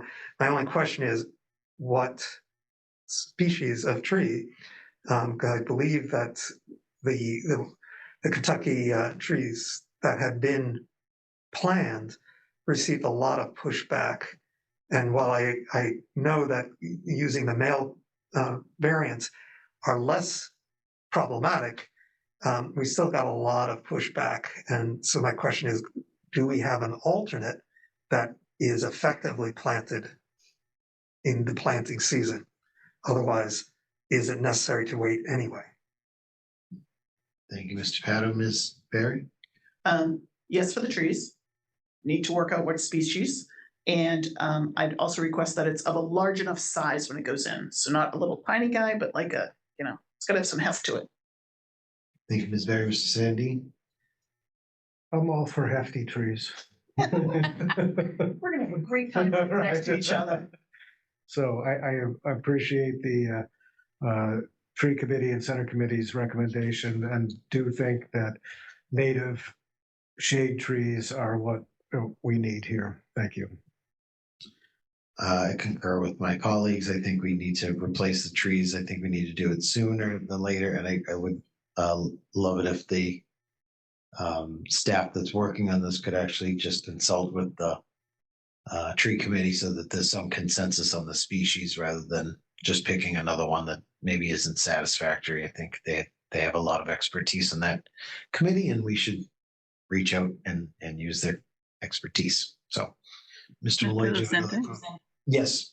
Mr. Pinsino is on the line and would like to make a comment. Thank you, Ms. Katzenbach, for reminding me. I didn't see that. Mr. Pinsino? Yes, thank you, Mr. Lucente. I would just like to clarify that through all of our spring planting program, we did work with a member of the tree committee that we understood was reporting back to the tree committee. So we did look at several species for this area. We chose the Kentucky coffee tree for a number of different reasons that would fit in there. We have some in town that we have planted very successfully. So we can take another look at species, but we didn't do this, in a vacuum, and we didn't just choose a species because that's what we were choosing. So I wanted to just clarify that. And as a certified arborist, I think I can speak to different tree species that are out there. We did also consult with Mr. Fody, who we use on a lot of our planting. So we have no problem putting the trees there. We can have that discussion, but I want the board to understand that this was not done in a vacuum, and that, we did put thought into what should go back into that space. Thank you, Mr. Pinson. Appreciate the clarification. Mr. Pato. I just want to confirm with what Mr. Pinsino said on the liaison to the tree committee. I think there was a miscommunication within the tree committee as to the role that the member was playing. So while there was good faith effort to try to do this, it didn't quite extend out as well as it should have. But that's not a problem for the future. Thank you. So I'm hearing consensus. Mr. Malloy, have you heard everything you need to hear? Okay, Ms. We have someone from the audience at the microphone. I'm going to just make it brief because it seems like we have a consensus at this point for decision making. Yeah, so, You and just state your name. Dawn McKenna, 9 Hancock Street. And I actually am not taking a position one way or the other on this. I'm just wondering if, given that the Historical Society is doing a new use of their building and they're doing their own landscaping out front, whether anybody has consulted with them as part of this process, and if you should before you proceed. That was my only question. Thank you, Ms. McKenna, for the comment. Appreciate it. Okay, colleagues, we are not taking a vote on this. If Mr. Malloy's heard everything he needs to, we are going to move on to our next item on the list. And thank you, everyone who came in to discuss this. Appreciate the feedback. Okay, our sixth item on the agenda this evening is for the board to discuss options for a facilitated community listening session for the Lexington Human Rights Committee. The Director of Human Services, Dana Bickelman, and I believe our Chief Equity Officer, Hamali Shah, are here. Dana's here in person. I'm not sure if Ms. Shah, I see her online, so if she could get, I think she's already promoted to co-host. So I'm going to actually turn this over to Ms. Bickelman and Ms. Shah to update us on what the proposal is for moving forward with this facilitated community discussions. Ms. Bickelman? So we put a letter together that was in your packet, and after careful vetting, we decided to move forward with a facilitator by the name of Jen Wofford. She's previously done this for the town of Brookline and for MGH, Mass General Hospital, and so we felt like she would be a good choice based on recommendations. And after talking with her, with Mr. Sandine, and members of the Human Rights Committee, we decided to move forward with her. And so now the next step would be obviously inviting the appropriate stakeholders and coming up with a date so that we can move forward with this. Thank you so much. Ms. Shah, is there anything you want to add to that? No, I think Dana covered that. Great, thank you. And I'll start with Mr. Sandine as the liaison to the Human Rights Committee. So I just wanted to say thank you to Dana and to Hamali, as well as Ms. Extel, who all worked on this. And I just wanted to say at the end of the memo, there's a comment in here that, well, this is coming to us about having one facilitated conversation. There is going to be a desire, I think, among the community to have more than one conversation, perhaps a whole series of conversations. This is not something that we will necessarily accomplish what we're trying to do with one conversation. So I'm looking forward to seeing a much longer sort of series when this, which I'm sure is going to be done very well, is successfully completed. Thank you, Mr. Sandine, for your participation in this as well. Colleagues, questions, comments, direction? Ms. Hay? Thank you. So first of all, thank you. I think this looks wonderful. I'm very excited.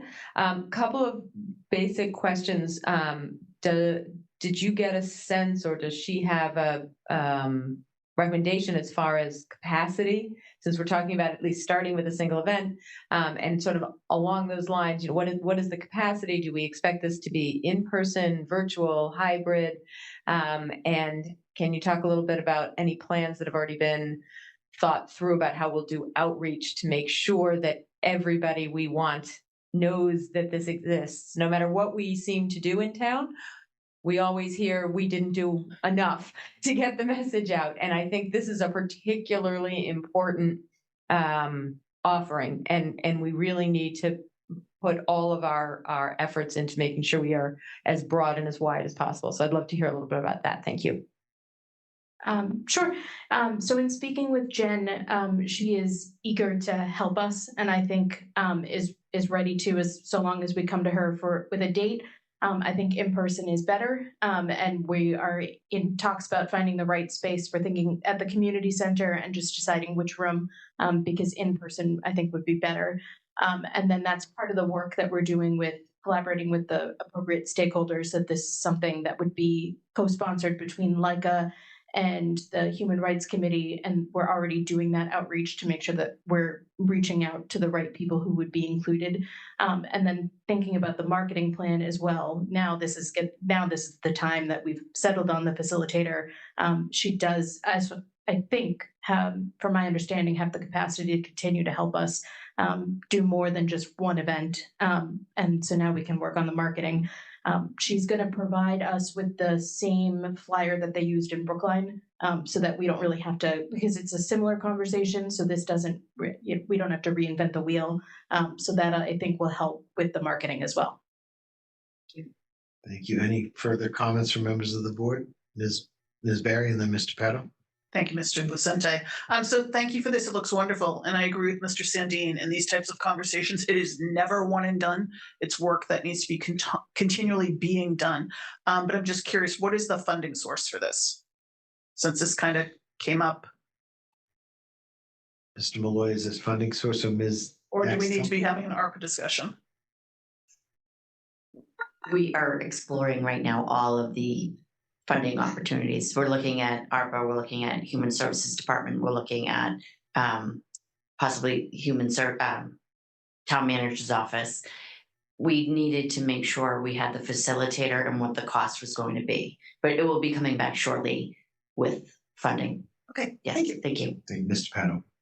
So I had the same question Ms. Hay had on capacity, which I would have called, what's the scale?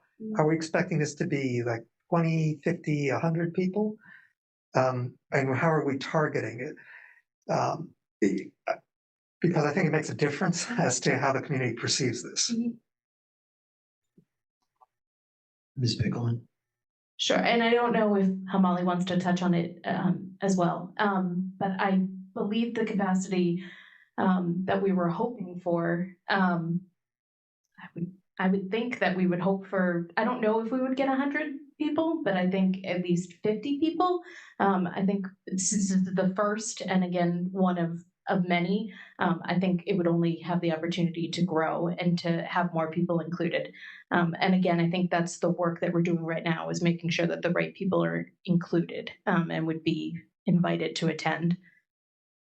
And I can just add, so in talking to Jennifer, her capacity as a facilitator is up to 100 people based on her structure that she had suggested to us with breakout groups.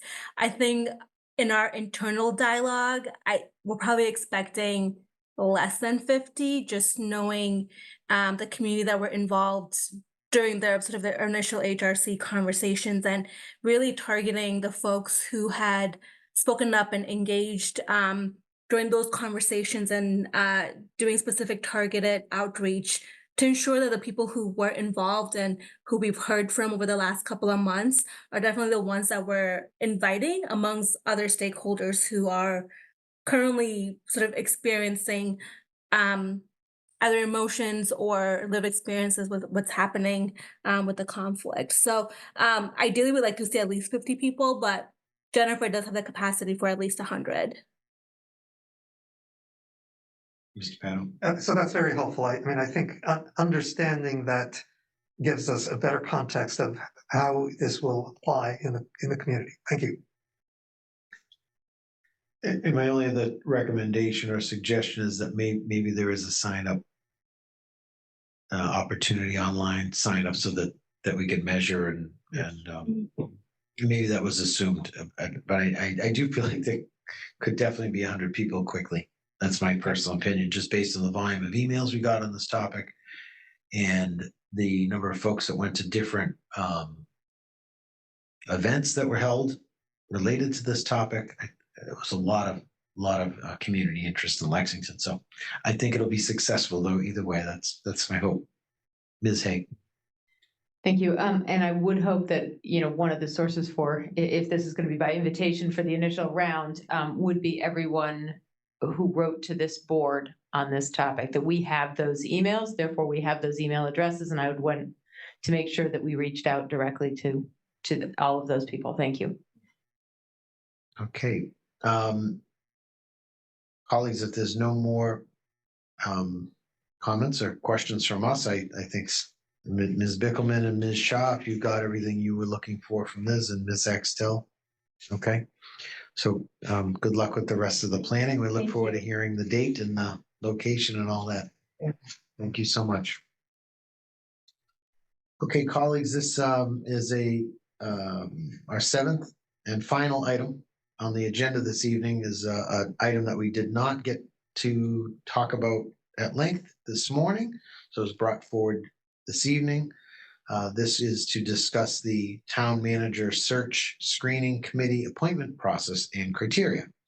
And I'm going to hand this over, if it's okay, to Ms. Hay to present on this item as she and Mr. Sandine are leading the charge as the two select board members on the search screening committee.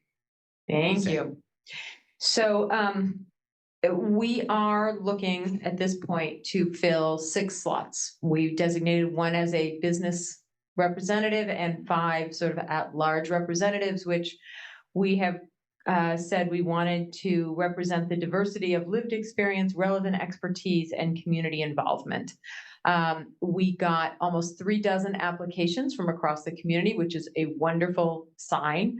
But also, as a wonderful sign, I think it is fair to say that some of those people, we each know some of those people, and we each don't know some of those people. And so in order to ensure that we are fairly evaluating everyone and not substituting our personal knowledge or, filling in the gaps, I wanted to create an opportunity where we are clearer about what exactly we're looking for, or at least some of exactly what we're looking for, because I understand there may be some special sauce in there as we try to put a cohort together, but clearer about what we really are looking for, and then give everyone who has applied an opportunity to fill in those blanks for us so that we are not, for instance, saying, well, gee, I know so-and-so, he didn't put it on his application, but he actually owns a business in town. So we could put him in the, whatever, you understand where I'm saying. I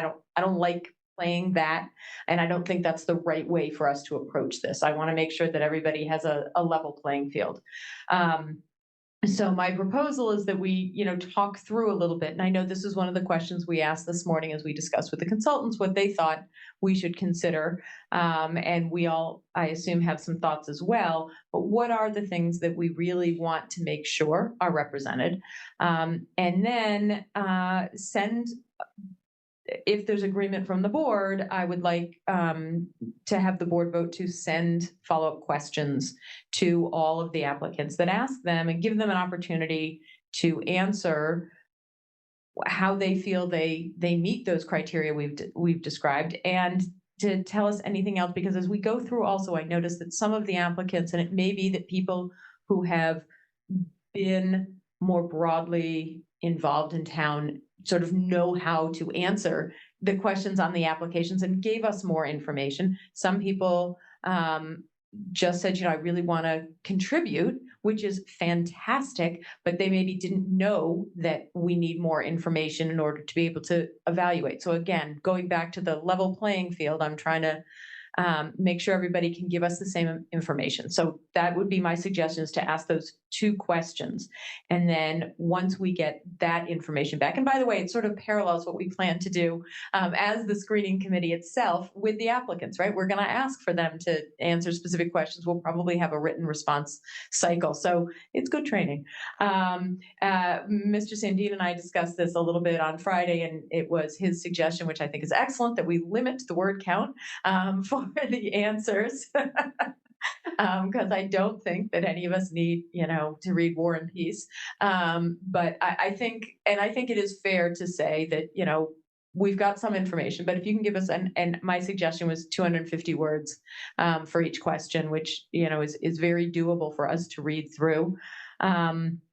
And I would say we want to do this as a relatively quick turnaround as well. So I'm asking that we could make this approval this evening, and we can send it out.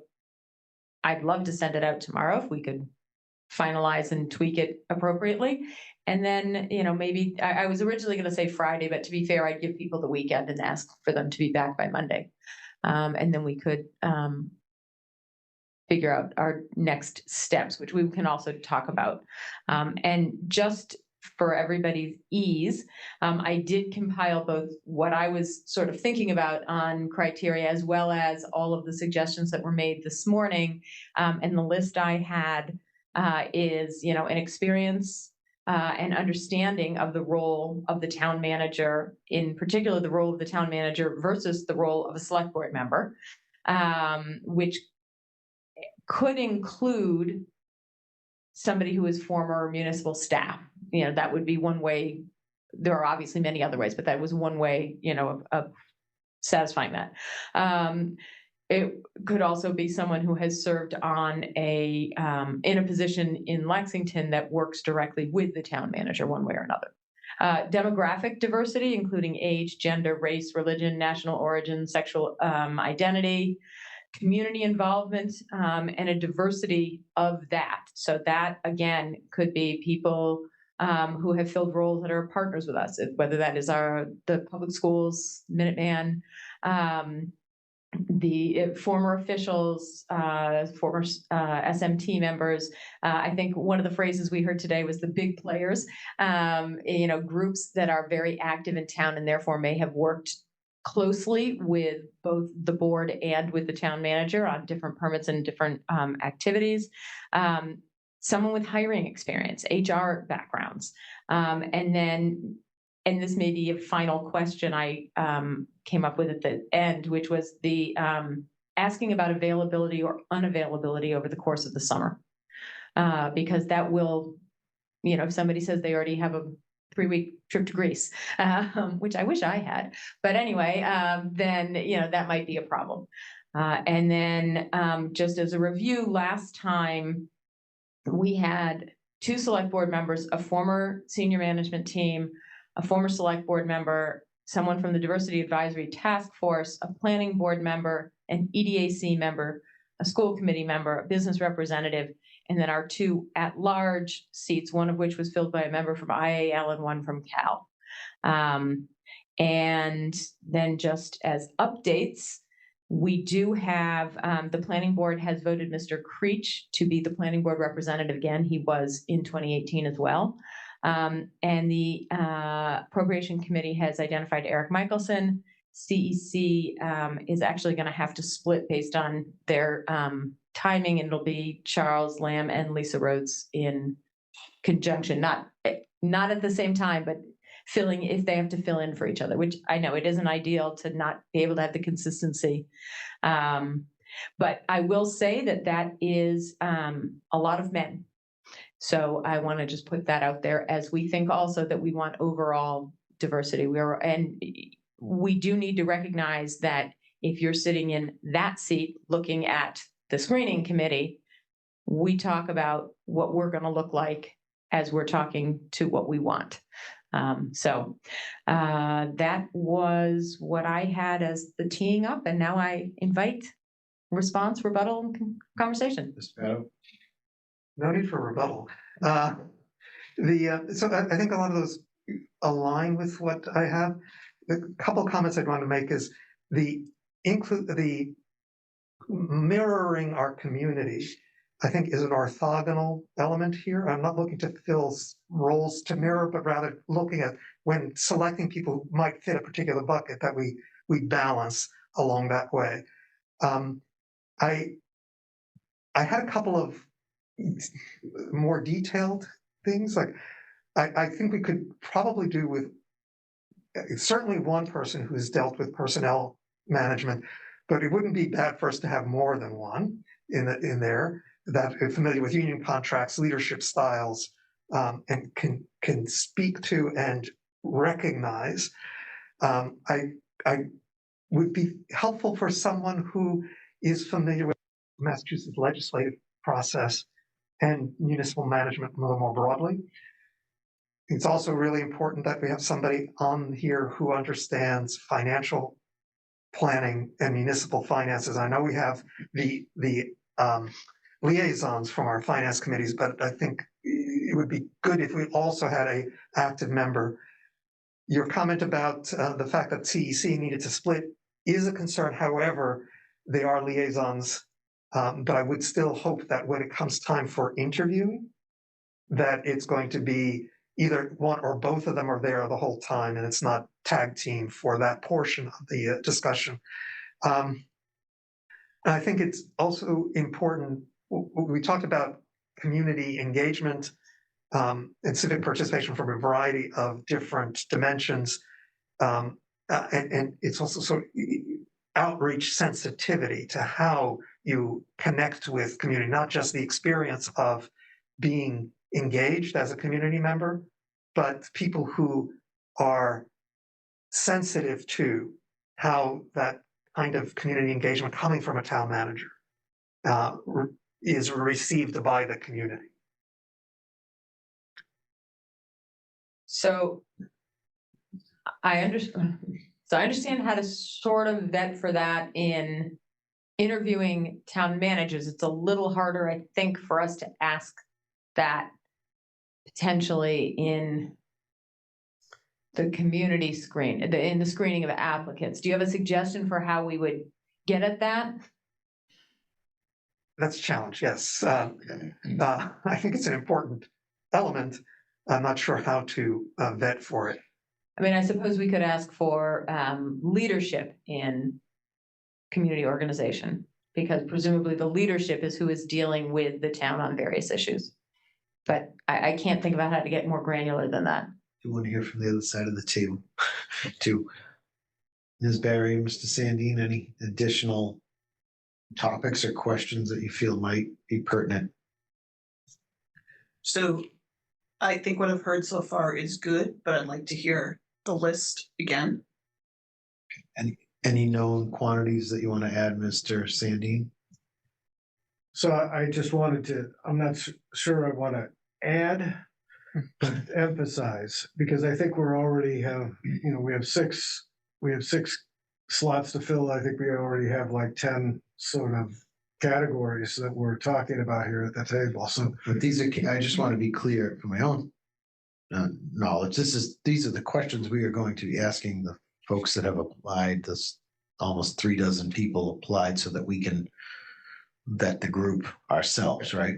Mm-hmm. So we're looking at, I think I marked about eight things you mentioned, but I agree. It's good that we should go through it again. But so from my perspective, the things I'd like to emphasize, sort of in the broader category, we heard earlier today somebody saying people must understand what a town manager does, right? And we're not going to have a lot of time to do remedial training of the screening committee. We need to have folks that actually understand what a town manager does. I'd emphasize again, school, 75% of our budget is going to school. So we're going to need to see some sort of school representative.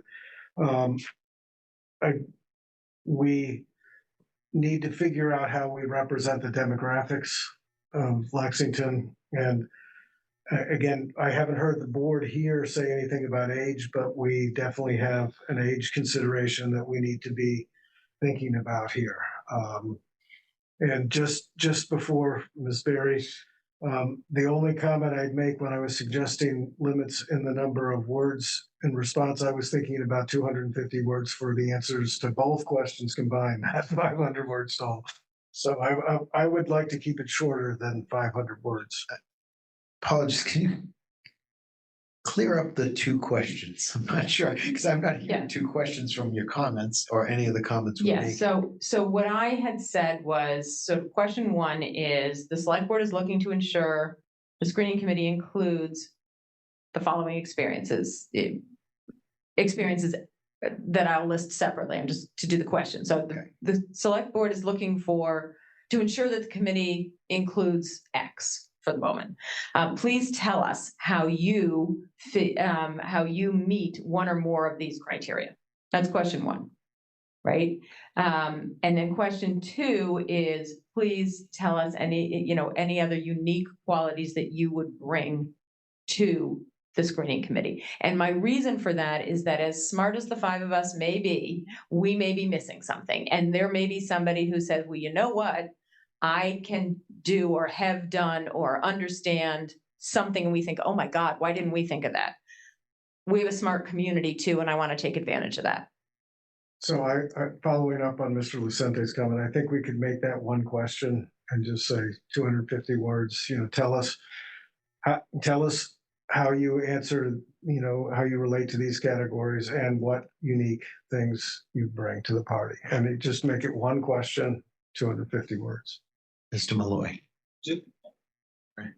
Really, just when you're done with the conversation, I wanted to just offer that when you're looking at candidates for the search committee, that we could certainly make Molly Shaw available to work with you to make sure that you're covering those diversity bases.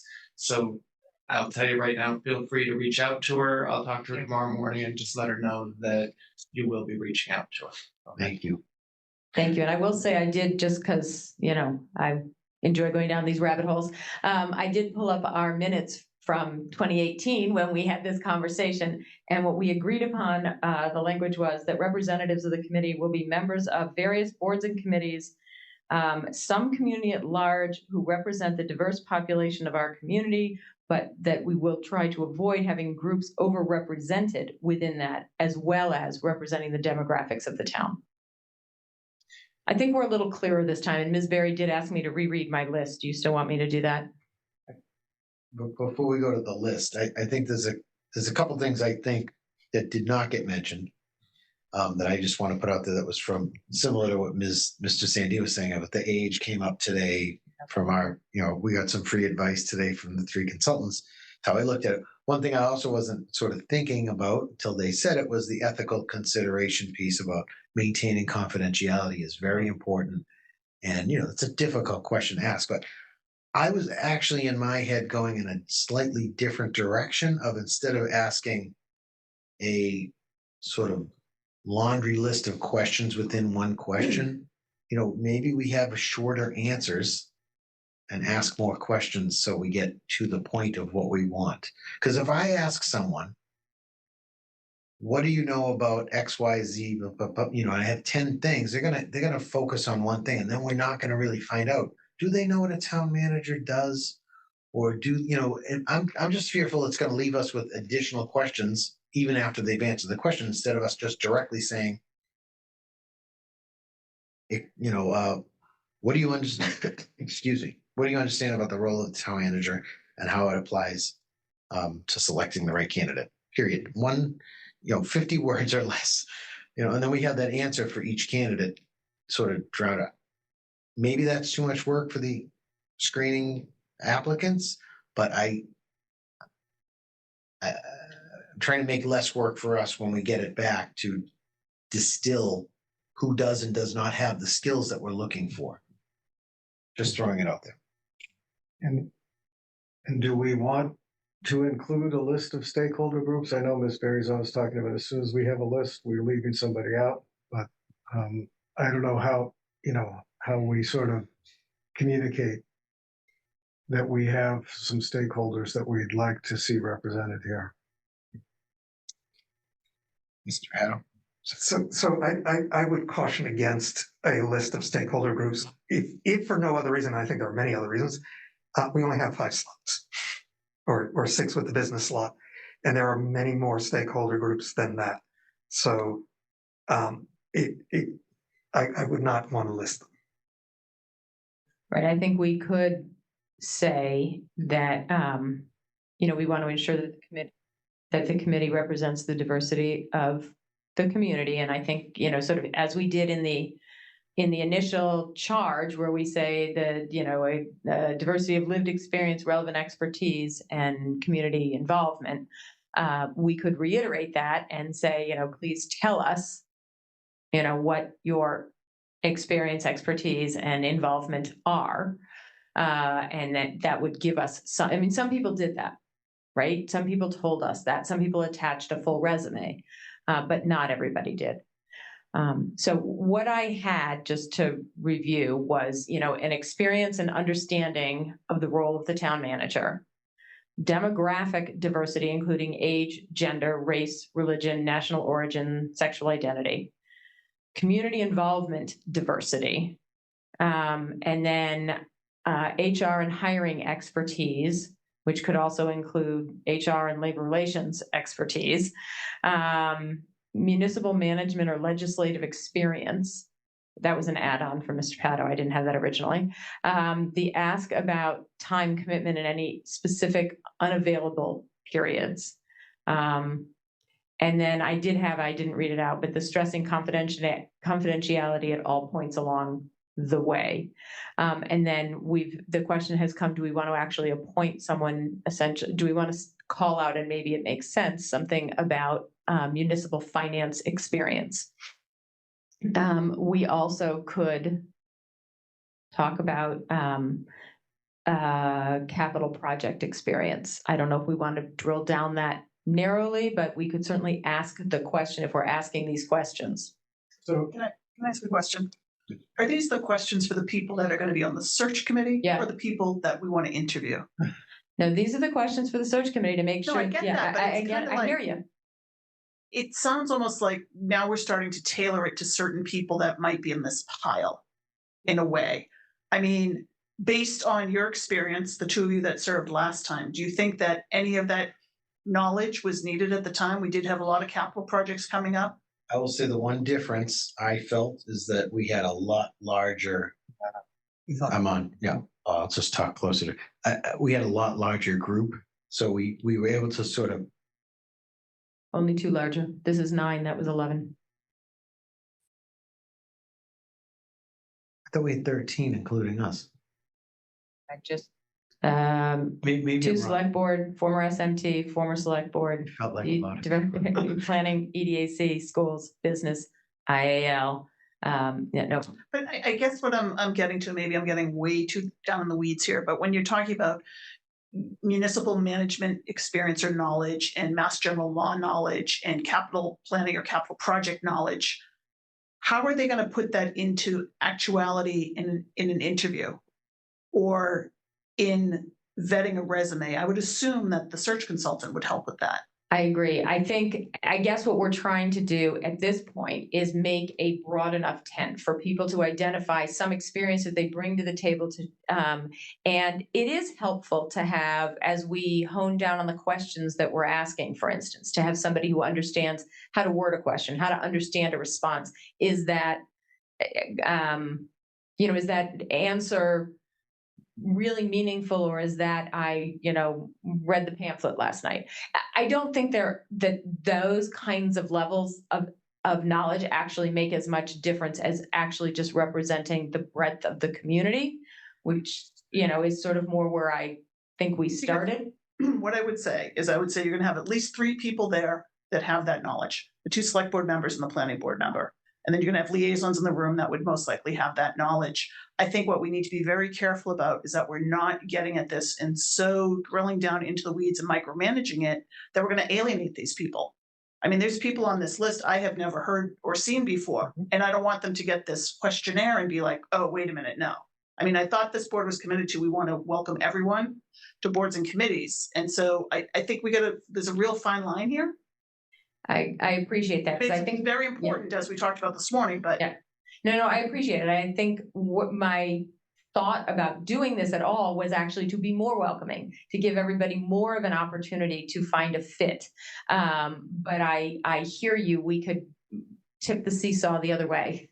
Mr. Sandin. how about, so what I heard Ms. Hay saying is some goals that the select board has for the screening committee. And maybe rather than having it be a question, we could just have a statement. Here are some goals that the select board has for the screening committee. And then a very simple question, which is how do you provide those kind of capabilities? I think on one hand, that's going to be harder to lay all these down and evaluate them. I think Mr. Lucente's point of a few quick questions of what do you know about the town manager position? What do you know about this, and then give them, 100 words. So actually, here's a compromise suggestion. What if because I think that what do you understand about the town manager role is important, right? I think that's a critical one. You have to understand what we're hiring for. So my suggestion might be that the 3 things are, what's your experience and understanding of the town manager role?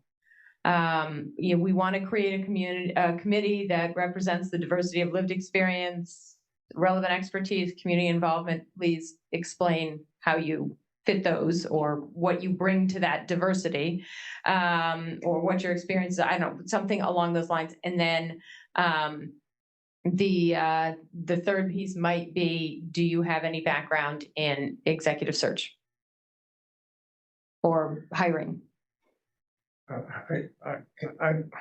And then you're right, it's 250 words for the whole thing. I'm not a big fan of the third one. The HR? Hiring one. I mean, we're trying to find folks that reflect the values of the community, and that's more, so to Ms. Berry's point, there are people, that's what the whole search committee, the search executive search firm we've got here is, we've hired them to do. I'm not necessarily looking for people from the community to supply that expertise. We're hiring them to do that expertise. Can I put out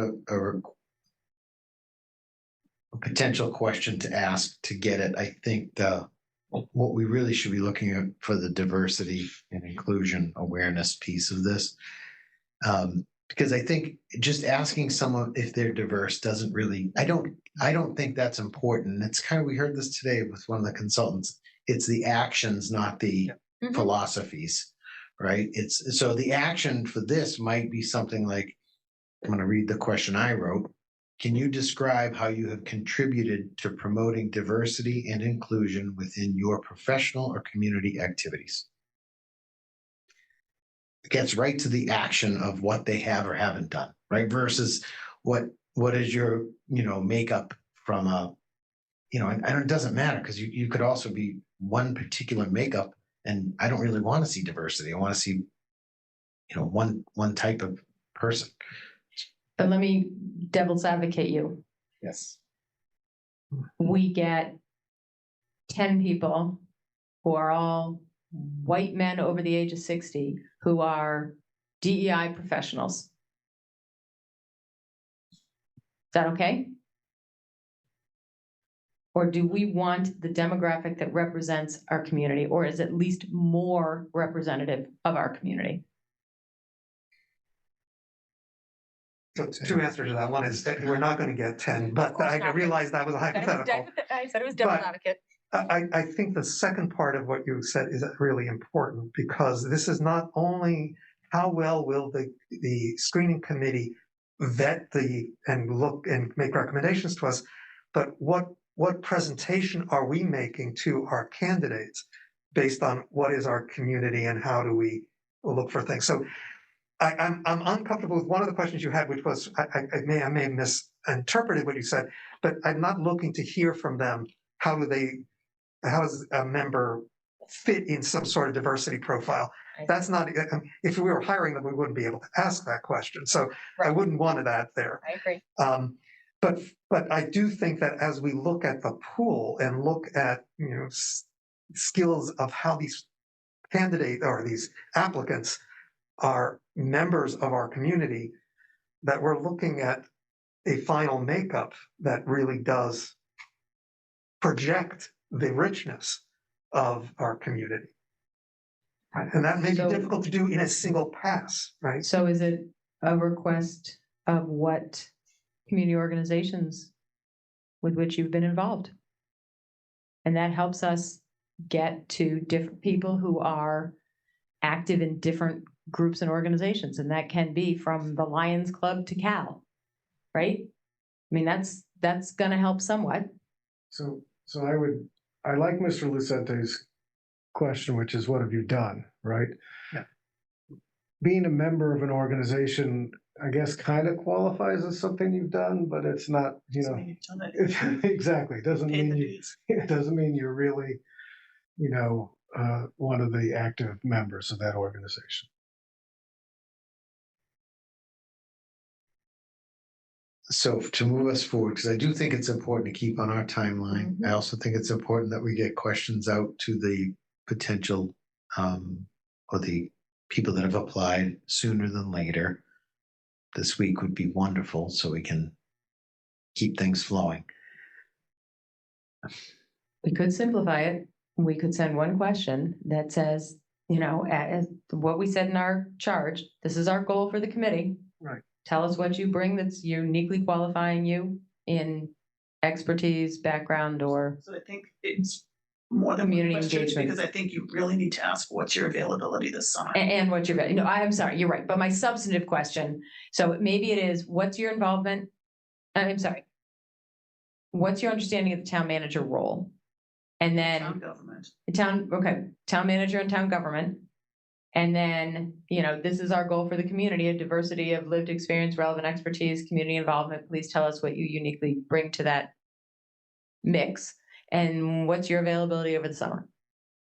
So, or rather, what's your unavailability over the summer? So to me, I'm asking people what their availability is over the summer needs to have some context. So I'm hoping that you can be saying, we're going to be expecting X, Y, and Z, right? I think that's a great suggestion, actually, to say we're planning to meet twice a week for. And you need to clarify 6 whether it's in person or hybrid, because people will be like, I'm on vacation, but I can log in. Sorry. Right. Because when we interviewed people for the school building committee, there was not clarity. Everybody said, yeah, I'm available, but they didn't really understand how much time and effort it was going to take and to be on that school building committee. So colleagues, I think I'm comfortable. We've had our discussion. I'm comfortable if Ms. Hay and Mr. Sandine want to go forward and develop the questions based on what they've heard tonight and get them out to the candidates. Is everyone else comfortable with that methodology moving forward? Because we could sit here and wordsmith all evening, and I don't want to. Yeah. And I think that to Mr. Sandine's latest point, I think we can probably copy the calendar from last time and just say, as an example, this is how many meetings, this is, whatever. And it may be similar. We can't guarantee, because we can't guarantee what the dates are, because we don't know exactly how long it's going to take to get the brochures out and to get the advertising up. And then, how long we're going to keep it up, and then how long it takes MRI to do the background research and the vetting to get us an initial pool. We can take a rough estimate. And in fact, to the extent that people asked me before applying, my sense was that it'll be a reasonable amount of work trying to put all of these things together and do these listening sessions and everything else, probably for the first several weeks. And then there will be a big quiet period while MRI is working. And then there will be a couple of weeks, probably at the beginning of August, beginning to middle of August, maybe a little later, depending on how fast we get off the ground, where we'll be having more intensive, reviewing resumes, initial interviews, which probably are not in person, secondary interviews, which will be putting together panels, doing that sort of stuff. So, that's sort of when the intensity will fall. And I can sort of lay that out. Mr. Pato has, I think you wanted to say something, Ms. Berry. I'll pass to Ms. Berry. Ms. Berry. I just want to follow up, because I thought I heard you say intense time when working on the community meetings, the outreach, and the panels putting together. And I thought we had talked about that's the role of the consultant, but it's not the work of the committee to be doing that work. So I think it's not the work of the committee to do it, but it is certainly going to be the work of the committee to give guidance and to be, talking about what we want included in that. They won't be staffing it, but I think they certainly are going to be participating in outlining who should be included and how to ensure what are the ways to get to the various groups that we want to make sure the consultant hears, and how we schedule some of that. So that'll be probably a couple of different meetings is what I'm thinking. And then reviewing. Just remember that we did hire a consultant and they do need to do the work. I fully understand that. Having done this a year ago, I do know. Okay, Mr. Sandine. The only other comment I'd make is that when we're outlining the effort that's going to be required of these folks, we include the homework as well as the official meetings. Good point. Very good point. So Mr. Pato, myself, and Ms. Barry, are we comfortable with this approach where the two members that have been selected can finalize these questions? So yes, I did have one additional question about, we had talked about setting up interviews or not. Are we using these questions instead of? My 2 cents is as a practical matter, I think it's impractical for us to have 33 or whatever the number of applications or interviews. Yes. I don't see that we'll get it done within this lifetime. No, So, that's fine. It's taken me 2 or 3 hours just to read the resume so far. yeah. All right. So Ms. Hay and Mr. Sandine, have you heard enough from the board to make Absolutely. decisions? Okay. So I'm not going to make a motion because there's really no motion to make here. But before we adjourn, the next scheduled meeting. We are going to have a second conversation about what we do when we get these back. And because I think I'm going to suggest that our simply ranking 1 through 33 is not a effective way of doing this. So there will probably need to be one more conversation. We don't have to do it tonight, but I'm just warning everybody. We can certainly put that on the 6th to talk about how we see the next piece playing out with the data in hand. And that will give us a chance to have discussed it with the consultants as well and get their input. Thank you. Very good point. There was some discussion earlier today about having a meeting, perhaps Thursday. Mr. Pato, do you have any feedback on that? So we don't have an answer yet. This was essentially, so for everybody, there was a request for the pipe and drum tattoo for their parade associated with the tattoo, which they can't go on the route they were planning for. So what we're waiting for was for the police department to have worked out with the applicant a viable path. If there is one, then we need to issue a new permit for the revised path. If there isn't anything from the police department that they view as being a viable alternative, then there's no need for us to meet. We won't know that until tomorrow. Okay, so just let everybody know to be mindful of your emails, and perhaps we need a 5-minute meeting online. It'll be, completely online. Does everyone have general availability Thursday afternoon? I cannot be available. Any availability Friday morning? I'm available on Thursday morning. Thursday morning. You only need 3 of you. True, we only need 3. Right. Yeah, I think in spirit, my perspective was if the police department gave us a viable path, then there isn't a lot for us to be concerned with. Yeah. And a quorum would be sufficient. So we'll work out a date that at least 3 of us can be there. Depends what time I'm. All right. And again, it will be 5 minutes. So other than that, our next regularly scheduled meeting will be held Monday, May 6th at 6. It says 6 p.m., but I think we'll make it 6:30 p.m. with the new. So it was supposed to be an executive session on Monday. That was why it was 6. Okay. No, but thank you.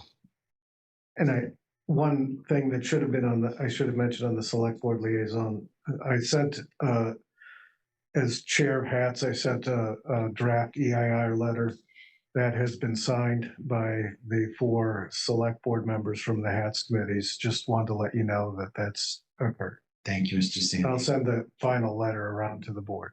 Thank you, Cindy. And before you leave, there is some stuff to sign, but I'm going to make That earlier time next Monday, you'll let us know? Yes. Because it's not in our calendars yet. Yeah. Okay. Okay. There is stuff to sign, as I mentioned. So with that all, I'm going to make a motion that we adjourn. Is there a second? Second. Moved and seconded by it needs to do roll call. All those in favor signify by saying aye. Opposed? None. We are unanimous. 5-0. We are adjourned. Thank you. Thank you.